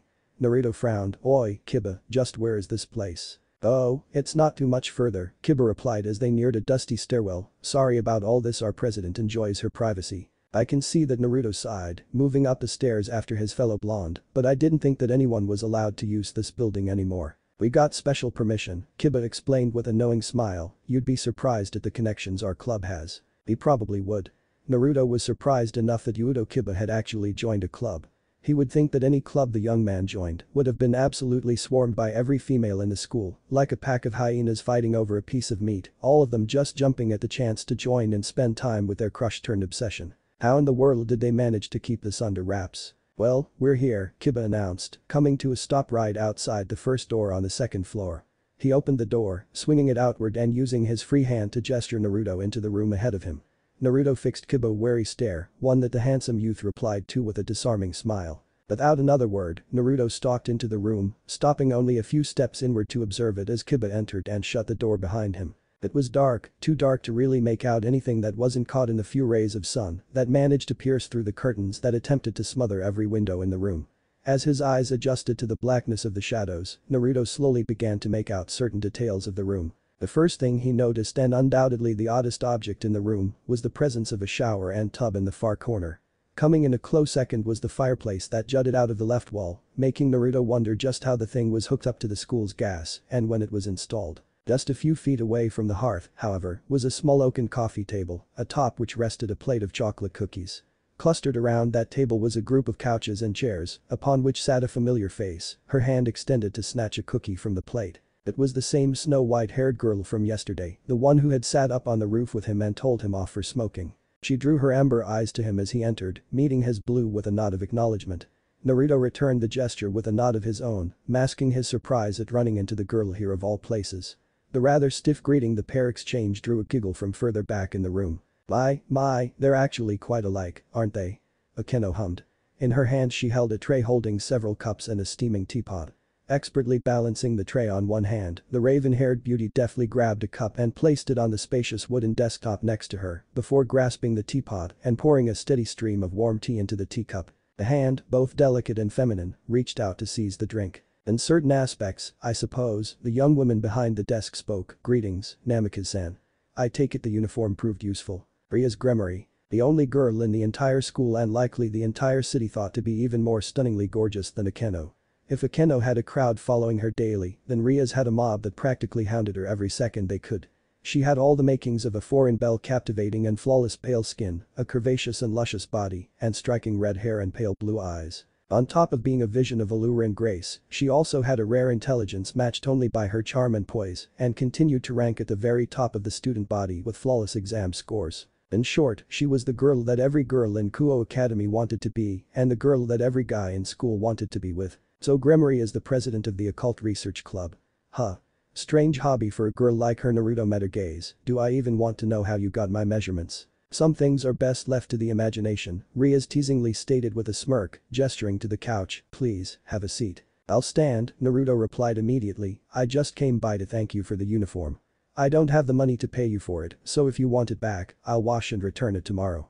That's all I have to say, so if you'll excuse me, I'll be going now. Naruto pivoted on his heel, already reaching for where he knew where the doorknob would be, only to find Kiba standing in his way, blocking the only exit. Naruto raised a questioning eyebrow at his friend, only to receive an apologetic smile in return. His questioning look turned to a glare of betrayal when Naruto heard Ria's call out to him. Actually, Namikaze-san, there are a few things I'd like to discuss with you, if you wouldn't mind. Ria smiled. It won't take long. If you stay, I won't even ask for anything in return for the uniform. I have places to be, Naruto growled. Move, Kiba. Again, Kiba smiled apologetically. Sorry, Naruto-san, but it is in your best interest to hear but you out. I'll be the one to decide what's best for me, Naruto muttered. Kiba, we're friends, but if you don't move now, I swear I'll. Please refrain from threatening members of my club in front of me, Namikaze-san. Ria spoke up again, her tone taking on a dangerous tint. He is acting both under my orders and out of concern for your well-being. It's not every day a friend dies only to be up and walking about the next day, after all. The look of shame that flashed across Kiba's face was matched by the startled look of surprise that danced across Naruto's. The blonde delinquent whipped around, fury and suspicion filling his glare as he all but snarled at Rias. And how the hell do you know about that? Please calm down, Namikaze-san. Ria's tone was now soothing, her pacifying eyes staring back at him. I am more than willing to explain everything to you, but you must understand that something happened last night that we have never seen before. We don't know what to make of it and, like you, we want answers. There is no reason we can't cooperate and no reason that we have to be enemies. Now, please have a seat. I'll make this as painless as possible, I assure you. Naruto paused to consider his options, squashing any sensation of indignation that may have clouded his judgment with a single deep breath.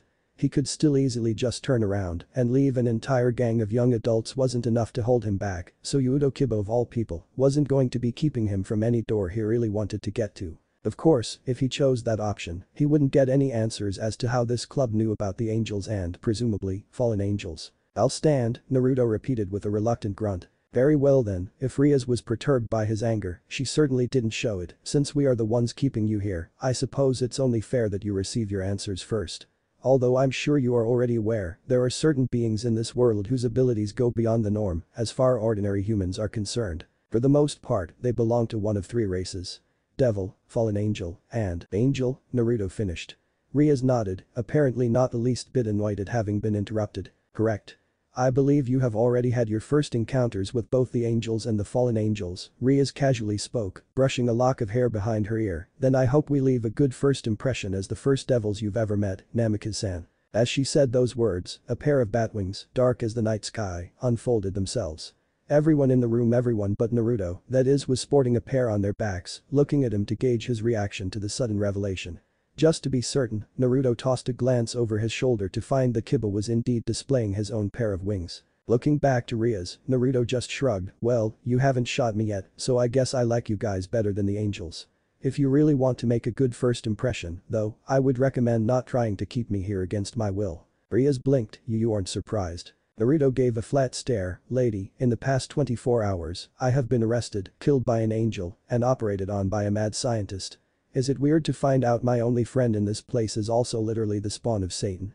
Yeah, a bit, but I'm far past the point of caring, to be honest. Facing Riaz, Naruto really couldn't tell that Kiba's stare was trained on his back. The handsome young man's eyes were wide with shock, his mind stunned into submission by Naruto's casual dismissal of his status as a devil.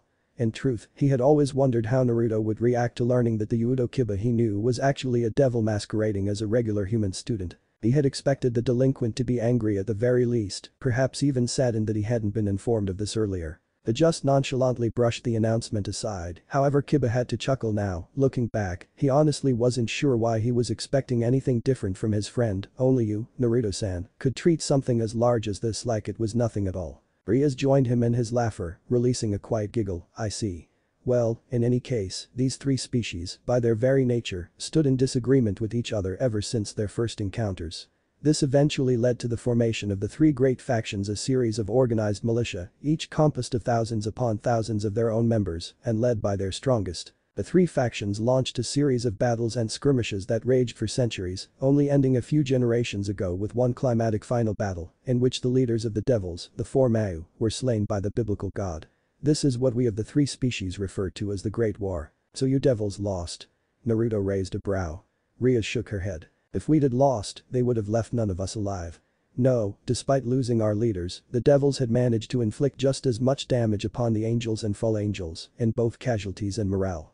In the end, all of the factions were too weakened to continue fighting, and the war came to end in a stalemate.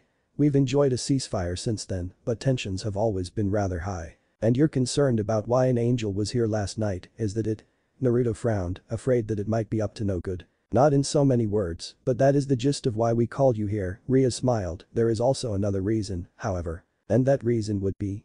Naruto watched in mild bemusement as Riaz opened a drawer at her desk.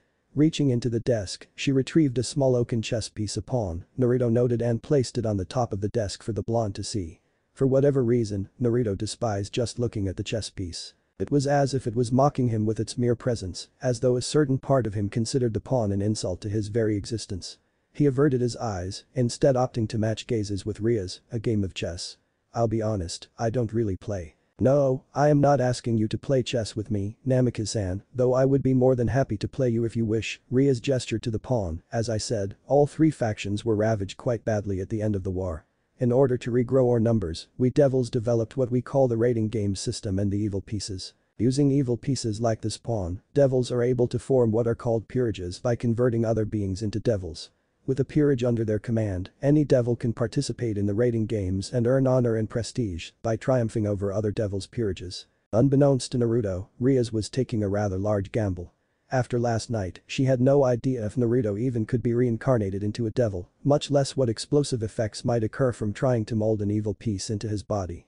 If she wanted that powerful conscious light on her side in time for her planned match against Riser Phoenix, however, this was Ria's only chance. Despite how the light had reacted to the pawn piece before, perhaps now that its wielder was conscious and able to make his own choices, it would be a bit more agreeable. So, is that what the Occult Research Club is then? Just a front for your peerage? Naruto questioned, shoving his hands into his pockets. He reached for where his lighter and cigarettes would have normally been, only to grasp air, damn. Forgot these weren't my usual pants. You catch on quickly, Riaz complimented, smiling approvingly. Yes, the members of the Occult Research Club are my peerage. I was wondering why I never heard of this club, Naruto sighed, severely wishing he had remembered to grab his cigarettes from his other pants before leaving Azazel's home. After all, between you, Akeno, and Kiba, I'd have thought your respective fan clubs would have poured in by the dozens. Hell, more than half the school would probably want to join. Riaz giggled, yes, well, we are rather selective of our members. A devil can only have so many peerage members, so one must be sure to choose those with good potential. That's why I'd like to offer you a spot on my peerage, Namikaze-san. There are certain benefits to being a devil that you may be interested in, including a longer life and a healthier body, as well as the opportunity to amass wealth and status relatively quickly. Naruto hummed quietly, I suppose my awakening to my light the other day has nothing to do with this. The blonde smirked when he noticed Riaz flinch. Not only had he hit the nail on the head, apparently, but he had also finally gotten through that calm and collected exterior of hers. Riaz coughed into her hand, quickly regaining her composure. I'd be lying if I said that wasn't what drew my recent interest in having you join us, but in truth, I have been keeping an eye on you for a while, Namikaze-san. Handpicked by Riaz-senpai herself. I guess I should be honored, Naruto snorted. I refuse. The atmosphere changed in the room. The snow-haired girl, who until now was far more focused on her cookies than the conversation, stopped eating in favor of glancing between the tensing form of Riaz and the defiant Naruto. Akeno, though remaining silent, felt her ever-present smile become just a bit more strained as he casually rejected Riaz's offer. Naruto felt a hand grip his shoulder and turned to find Kiba staring at him, concern evident in his eyes. Hold on a second, Naruto-san, Kiba spoke, being reincarnated into a devil will place you under Riaz's protection. Once that angel finds out that you are still alive, it will come back to finish the job. I don't know why it wants to kill you, but it won't risk rekindling the war to do it. The only way it won't touch you is if you join a peerage. You gotta smoke, Kiba? Naruto questioned in response. I what? Kiba blinked, staring at his friend as if he was insane. Naruto seemed nonplussed with the knowledge that his killer would be returning to hunt him down, that he could very well die again any day now. Frustration began to set in for Kiba, fueled by Naruto's apparent ignorance at just how much danger the delinquent was in. Stop joking around, Naruto-san. You could seriously die. Don't you understand that? So that's a negative then? Damn, Naruto shrugged before thumping his fist against his chest, directly over his heart. I don't have to worry about any more angels, understand? I'm fine. What? Kiba shook the blonde's shoulder, trying to emphasize his words. Don't have to worry anymore, you died. What you think is going to happen when, Kiba? The distraught youth turned to his master. Ria's visage was as stony as they came, eyeing Naruto as though she had some reason to completely reassess the delinquent. Namikaze-san has made his choice, Riaz spoke with finality laced within her words. If he has reason to believe that he won't be targeted again, we are inclined to believe him. Kiba could do little else than shoot his friend a pleading look as he reluctantly let go of the delinquent. It was as he did so that Riaz immediately noticed Kiba's mistake, one that Naruto was about to take advantage of. The knight had stepped away from the door to reason with his fellow blonde. There was currently no one guarding the door, no one stopping Naruto from just walking out right now. Before she could open her mouth, Naruto was already gripping the doorknob, smirking at her as he did so. Well, I got my answers, Naruto announced. It's been fun, but like I said, I have places to go, people to meet. I'm sure you understand. Wait. Riaz stood from her desk, reaching a hand out to the blonde. I have questions of my own. Yeah, about that, princess. Naruto stepped through the door, waving his middle finger over his shoulder as he left. I got mine. The door closed behind him, leaving the room in silence. Riaz sighed, slumping dejectedly back in her chair as she massaged her temples. Besides her, Akeno hummed in thought, and while Kiba began to apologize profusely, both for leaving the door unattended and for his friend's less than polite behavior, Kaneko muttered a quiet, that didn't go well. Ara, Akeno murmured, bringing a hand to her cheek. Having been friends with the girl for years, Akeno was able to see the faults in whom many considered to be a flawless maiden. As gracious, generous, and loving as she was, Riaz was still a very privileged and extremely beloved young girl. The Redeed simply wasn't used to being rejected, to not having things go her way. She wasn't spoiled by any means, but she could be impatient at times, particularly when a crucial juncture was occurring. She had a very powerful personality, so rather than bide her time, she tended to push forward. Unfortunately for her, she had pushed forward into Namikaze Naruto, someone who also possessed a strong personality. The end results of their meeting might as well have been destined. What a day. Riaz groaned at her desk. Should we go after Namikaze-san? Akeno questioned, eyeing her mentally exhausted friend. Riaz shook her head. We'll put Namikaze-san and his mysterious powers on the back burner for now. Convincing him will have to be an objective for another day. Besides, any attempt to go after him now would just create a bigger rift between us, Riaz replied. Right now, we have to put our focus on tonight. The fallen angels are making their move on Haidu-san, and that has to be our top priority. Riaz snatched the pawn from her desk, allowing her gaze to linger on its oak-carved form. Finally, she opened the drawer and put her evil piece in its proper spot. Closing it and refocusing her mind, she allowed the thoughts of a particularly rude blonde delinquent to fade from her mind. It certainly looked like it would be haunted. Laid against the cloudy night sky, the two-story home looked like it was cut straight from the most cliché horror movie that theaters had to offer. The dark paint that covered the outside was peeling off, like skin falling from a decomposing corpse, with dirt and spiders making their homes in the splintered and rotten wood. The blonde couldn't see a single window that wasn't cracked or just flat out broken, dust obscuring the jagged shards of glass that remained. Graffiti was scattered across the walls, screaming warnings at him and cursing his name. Well, this is it, I guess. Naruto eyed the building before him, checking the address Azazel had given him one last time to be sure. With a reluctant sigh, Naruto made his way up to the weathered door, figures it has to be here of all places. I hate all this supernatural crap. Seeing as the house was obviously abandoned, Naruto didn't bother with knocking and just walked through the unlocked door. The door was in such poor condition that Naruto was sure that any attempt he made at knocking on it would have knocked it down anyway. The moment he walked through the door, his nose was immediately assaulted by the foulest smell Naruto had ever had the displeasure of experience. Ah. What the fuck is that? Naruto gagged, clenching his nose. Smells like something crawled in here and died. Glancing left and right, the blonde searched for possible sources of the horrible stench. The inside of the house wasn't in any better quality than the outside. Piles of trash were strewn about the hallways, as was even more crude graffiti. Floorboards had given way to rot, and the drywall had collapsed in certain areas of the wall, revealing rusted and leaking pipes and a colony of rat nests. Despite his better judgment, Naruto moved inward. Hello? Naruto called out, grimacing as he lowered his hand and attempted to ignore the rotten odor. I'm supposed to be meeting someone here. You there? Silence. Naruto scowled. Damn it. They didn't already leave, did they? Upstairs, Naruto turned to glance in the direction of the stairs as a voice drifted down the steps, carried on a slight breeze running through the drafty home.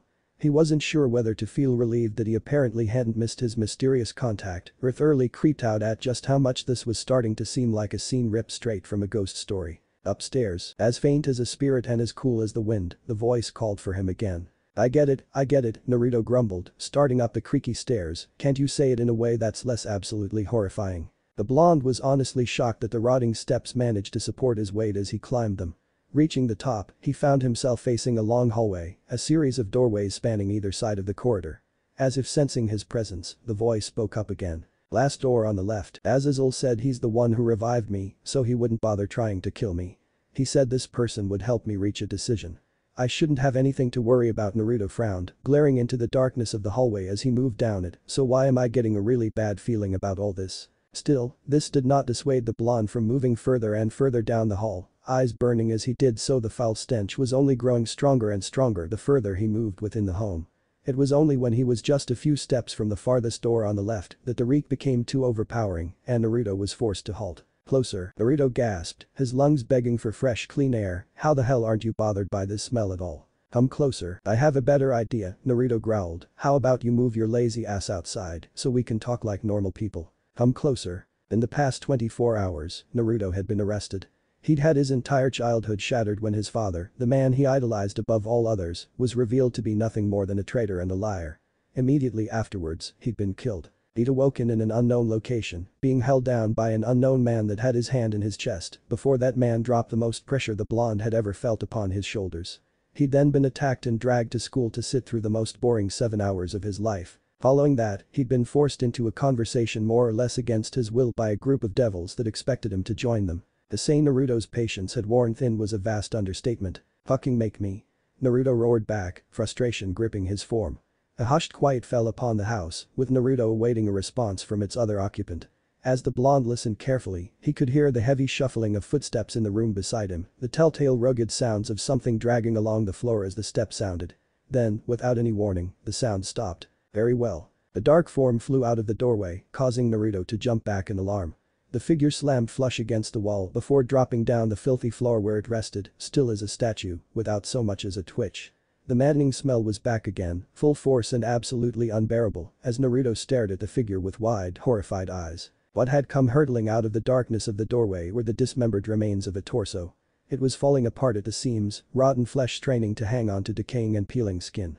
Oozing muscles could be seen beneath the flayed skin, maggots and insects crawling and curling over each other as they fled, terrified that the carcass they inhabited had been shook about. They turned and dug deeper into the corpse, burrowing away into the gouged flesh and deep bite marks that littered its form. Naruto's stomach twisted and turned as he stared at it, his complexion growing pale.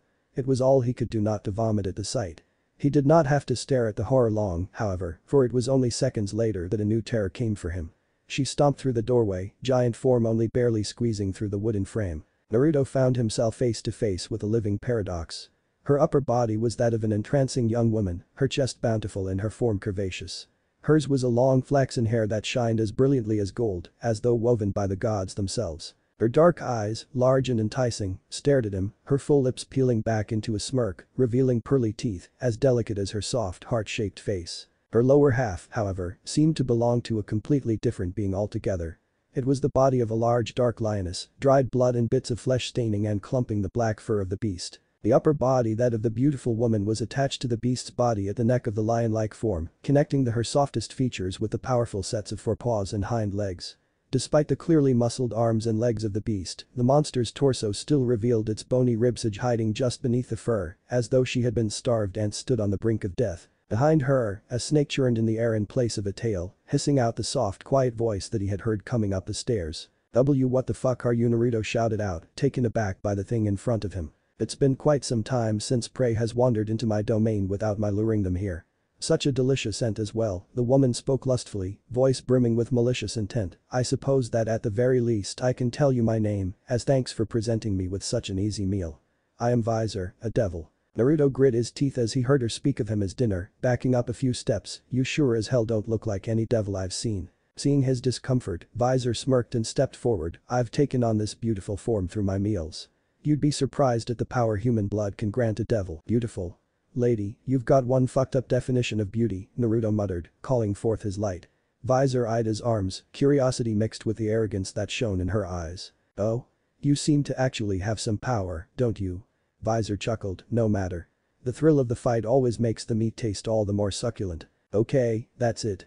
Lady, I was gonna cut you some slack on account of how life kinda screwed you in the looks department." Naruto slammed his knuckles together, sparks of light shooting off them in the motion. "But now you're just plain pissing me off and creeping me out." Naruto moved a step forward, packing as much light as he could in his left hand, only to find himself halted. Stumbling in surprise at his immobility, Naruto glanced down at his ankle to find that the serpent that was his opponent's tail had extended, slithered over to him, and wrapped itself around his leg without his notice. It now had him in a crushing grip, unable to escape as the thunderous footsteps of Visor's lower body rapidly fell upon him. Quickly looking to his foe, he found that, on her human hands, her crimson nails had extended 9 inches, gleaming like daggers in the dark. "Son of a Gra." Naruto cursed as the devil raked her nails across the right side of his face, cutting into his cheek with her dagger-like knives, and leaving 3 fresh bleeding cuts in her wake. Visor laughed, howling in pleasure at the blonde's pain as she swung her other hand down at the young delinquent. Bringing his hand up to block her attack at the wrist, Naruto pulled back his free hand, ready to throw his fist forward and strike the monster. Before he could land his blow, however, Visor raised up on her hind legs, jabbing out at his chest with her 2 front paws. Naruto cringed as he felt the 2 powerful strikes hit his chest, launching him backwards down the hallway. He came to a crashing stop on the floor, moaning in pain as the rotting wood cracked under the force of his fall. "Damn. Even with my powers, that really fucking hurt." "Yes, yes, yes." Visor cried out in ecstasy, running her hands over her body as she stared at her prey, "Feel more and more pain. Let me see you flinch and scream." "I can't fight her here, it's too narrow." Pushing himself up, he glared at his opponent. "I've got to get her outside, or at least somewhere I can maneuver around her and that damn snake of hers." Turning, Naruto made a break for the staircase, confident that he could outrun the bloodthirsty behemoth behind him. At least, he was confident until something long and white sailed by his ear and embedded itself into the wall. The blonde, shaken but not deterred, kept running, only shooting the projectile a sideways glance as he passed by it a javelin.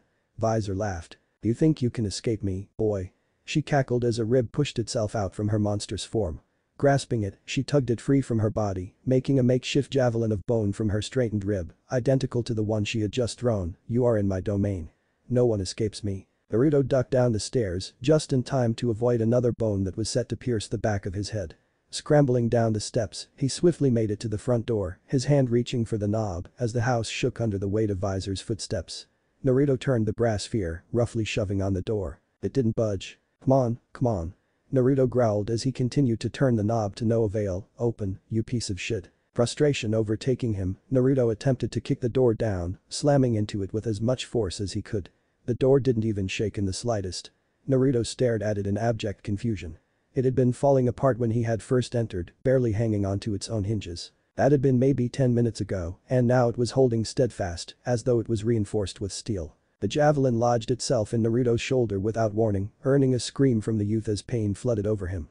Grasping it, Naruto turned to glare up at Visor, who stood at the top of the stairs, leering down at her prey with mocking eyes. I already told you, fool, Visor licked her lips, this is my domain, all the doors and windows are being sealed by my magic. No one leaves here without my permission. Sorry if I don't feel like sticking around, Naruto muttered, wrenching the bone from his body, but you're not exactly the prettiest girl I've ever seen, and you're way too clingy for my tastes. Visor grinned sinisterly, you're trying to hide your fear from me, talking as though you have nothing to worry about. I can see right through you, you're afraid. Afraid of fighting me, afraid of dying and becoming my next meal.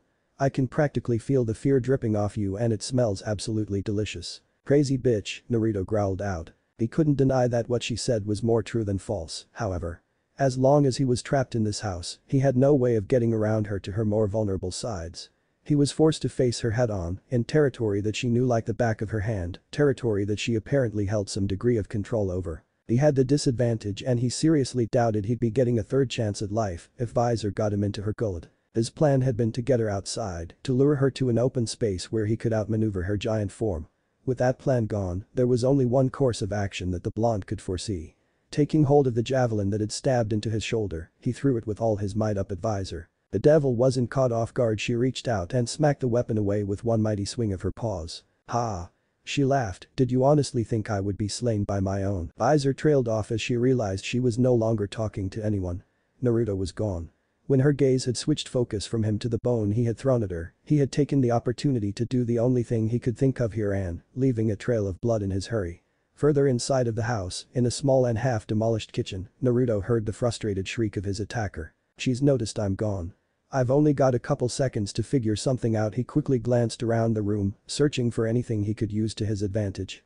All that was in the room were empty cupboards and cabinets, all hanging open to reveal their empty contents, and the destroyed and splintered remains of a table and a few chairs. You won't escape me, boy. Naruto cursed as he heard her scream, heard her footsteps charging down the hallway and drawing ever closer. With nothing else coming to mind, the blonde made a last-ditch effort at hiding, quickly running for the pantry door and stowing away inside. Visor came running into the room only moments later. Where are you? Visor growled, furious that her prey had slipped away. She glanced down at the trail of blood that she had followed, fresh from the wound she had inflicted upon the boy's shoulder. Following it with her eyes, she found that it ended at the pantry. Vise gave a wide, victorious smirk, hiding will do you no good, coward. Now die. Reaching out and grabbing the knob, Visor viciously tore the door from its hinges, tossing it aside. Licking her lips in anticipation, she peered into the dark room. She found no one inside, it was completely empty. What? Visor screamed, glancing about the small pantry wildly. No matter how hard she looked, however, she could find no sign of the blonde aside from the blood he had left behind. What she found instead, however, had frustration and outrage boiling within her mind. At the back of the pantry rested a rather large hole in the wall, with more than enough space for a human being to escape through. Reaching her hand through, Visor also found that the space between the walls was indeed thick enough for a person to slide along as well. Naruto had escaped her, he was hiding within the walls of the home, and, in the time it had taken her to realize this, he could have potentially slid to any number of locations that the wall reached. Visor howled in rage, moving out of the pantry and pulling another javelin from her ribsage. She began to wildly and ferociously stab it into the walls, hoping to randomly pierce her prey. Show yourself, you pathetic fool. Come out and face me. Meanwhile, Naruto continued to slide along the narrow pathway within the wall that was typically reserved for plumbing and insulation. I guess I should feel lucky that most of that has fallen apart like the rest of this shitty place. Once he was in a relatively far location, the blonde stopped to catch his breath and consider his next move. He could hear her attacking the walls and howling her curses at him. It was only a matter of time before she either got lucky and found him or brought the entire room down around them. This blows, Naruto groaned mentally, I've got nothing. I can't get close to her, and I can't get out of here shit. But the angel, things had been different. Naruto hadn't had time to truly feel fear, to truly ponder his situation. His complete and utter shock at what was occurring had morphed into outrage at what it had said about his father. Then, before he knew it, it was over and he was on the ground, dying without any pain. This was a completely different situation altogether. He hadn't had the chance to truly feel fear. Stop hiding, coward. This time, Naruto knew of the paranormal. The shock, while still there after seeing Vizor's introduction, had worn off quickly. In biding his time and escaping, he also had ample time to realize the hopelessness of his predicament. He had time to contemplate the terror that gripped his heart, time to consider the realities of death. He was certain that, unlike the angel, Vizor wouldn't spare him any pain. Am I really going to die again? Naruto paled, his skin growing heated and flushed with nerve-wracking dread. Sweat dripped down his forehead as he trembled, his heart thumping in his chest. This is it. This time, it's for real, isn't it? No coming back. Come out now. Regret suddenly filled his mind. He had never gotten to say goodbye to his mother, never gotten to give her one last hug or thank her for doing her best for his sake. He wished he had the chance to speak with Kiba or even Issei for one last time, to just sit down and have a conversation with them. He wanted to go to Ichiraku's for one final bowl of ramen and exchange pleasantries with Tucci and AM and bid them goodbye. His hands trembling, Naruto reached up and grabbed his hands as he slumped to the floor, his numb body suddenly weighted down with emotions. I will kill you. What? Naruto raised his head, staring off in the direction Vizor's voice had rung out from. When I find you I will kill you, you sniveling weakling. It was odd. Those words, to anyone else, would have inspired a sensation of horror and defeat. For Naruto, however, that was not so. As Vizor said those words, a sense of familiarity washed over Naruto. Despite the dark tone of those words, he had heard them uttered so many times in his life that they were actually comforting. He heard those words practically every day, from nearly every punk that stepped up to get put down by the blonde delinquent. Naruto couldn't help himself. He started to laugh. He had been so stupid as to think the situation was any different than those other times those words had been screamed at him, so foolish to treat these circumstances as though it had been his first experience with them that he had to laugh at himself. True, there were some key differences. He just had his back pressed against a wall on this occasion a little more than the others, both literally and figuratively.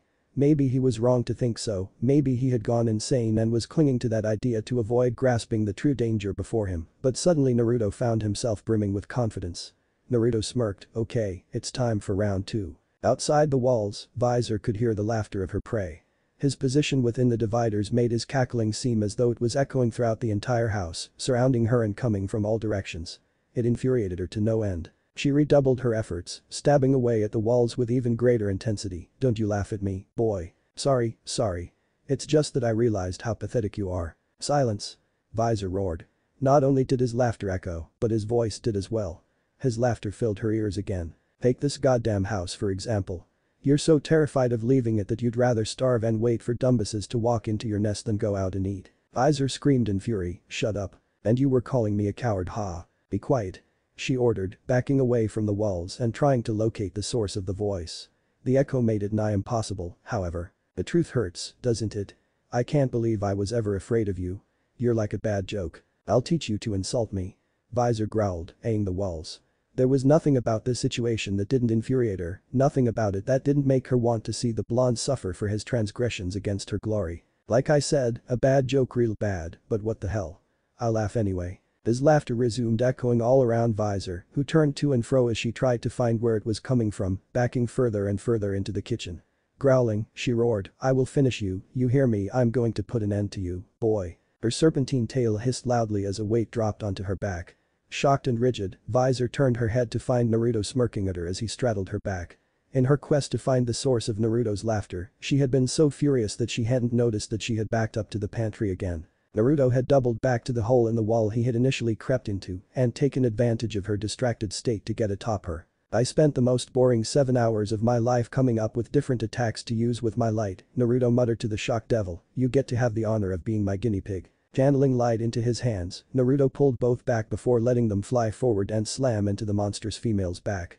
The blows came one after another in succession, never stopping, never slowing down, and each felt as though a sledgehammer was colliding full force with Vizor's body. Each knuckle that dug into her skin earned a new scream of pain from the devil, every blow a hammer driving a maddening nail into her mind. This was the power of the holy element striking out against its oldest foe, the demonic.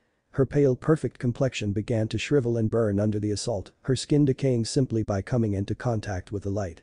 Vizor was absolutely stunned, shocked and unable to move beneath the onslaught of fists. She couldn't even block them if she wanted to. Naruto's fists had become a blur, just streaks of white light that lit up the darkness, as though it were guiding light. I call this one, Naruto grinned, not letting up on his assault in the least. Breakdown. It was a simple concept, really.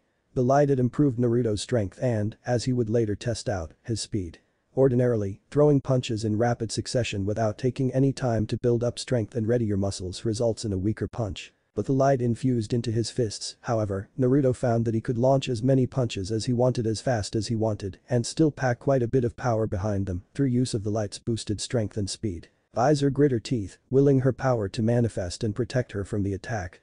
Her ears became elongated, sharpened like knives, and her eyes, once large and dark with allure, narrowed, her pupils slitting and veins webbing out like cracks in a sheet of glass. Her flawless teeth splinted and cracked, rising up to become inch-long, needle-like razors as she ran her forked tongue across every individual tooth. Curves turned to thin, undefined bone as her arms stretched, increasing the range of her dagger-like nails. Mustering her newfound strength even under the relentless rainfall of strikes, Visor reared back and attempted to throw Naruto off her backside. Reaching down, the blonde quickly grabbed a hold of her fur with one hand to steady himself while continuing to attack with the other hand. Get off of me, you insolent little brat. Visor roared as she tried to fling Naruto off her, bucking around like a wild bull.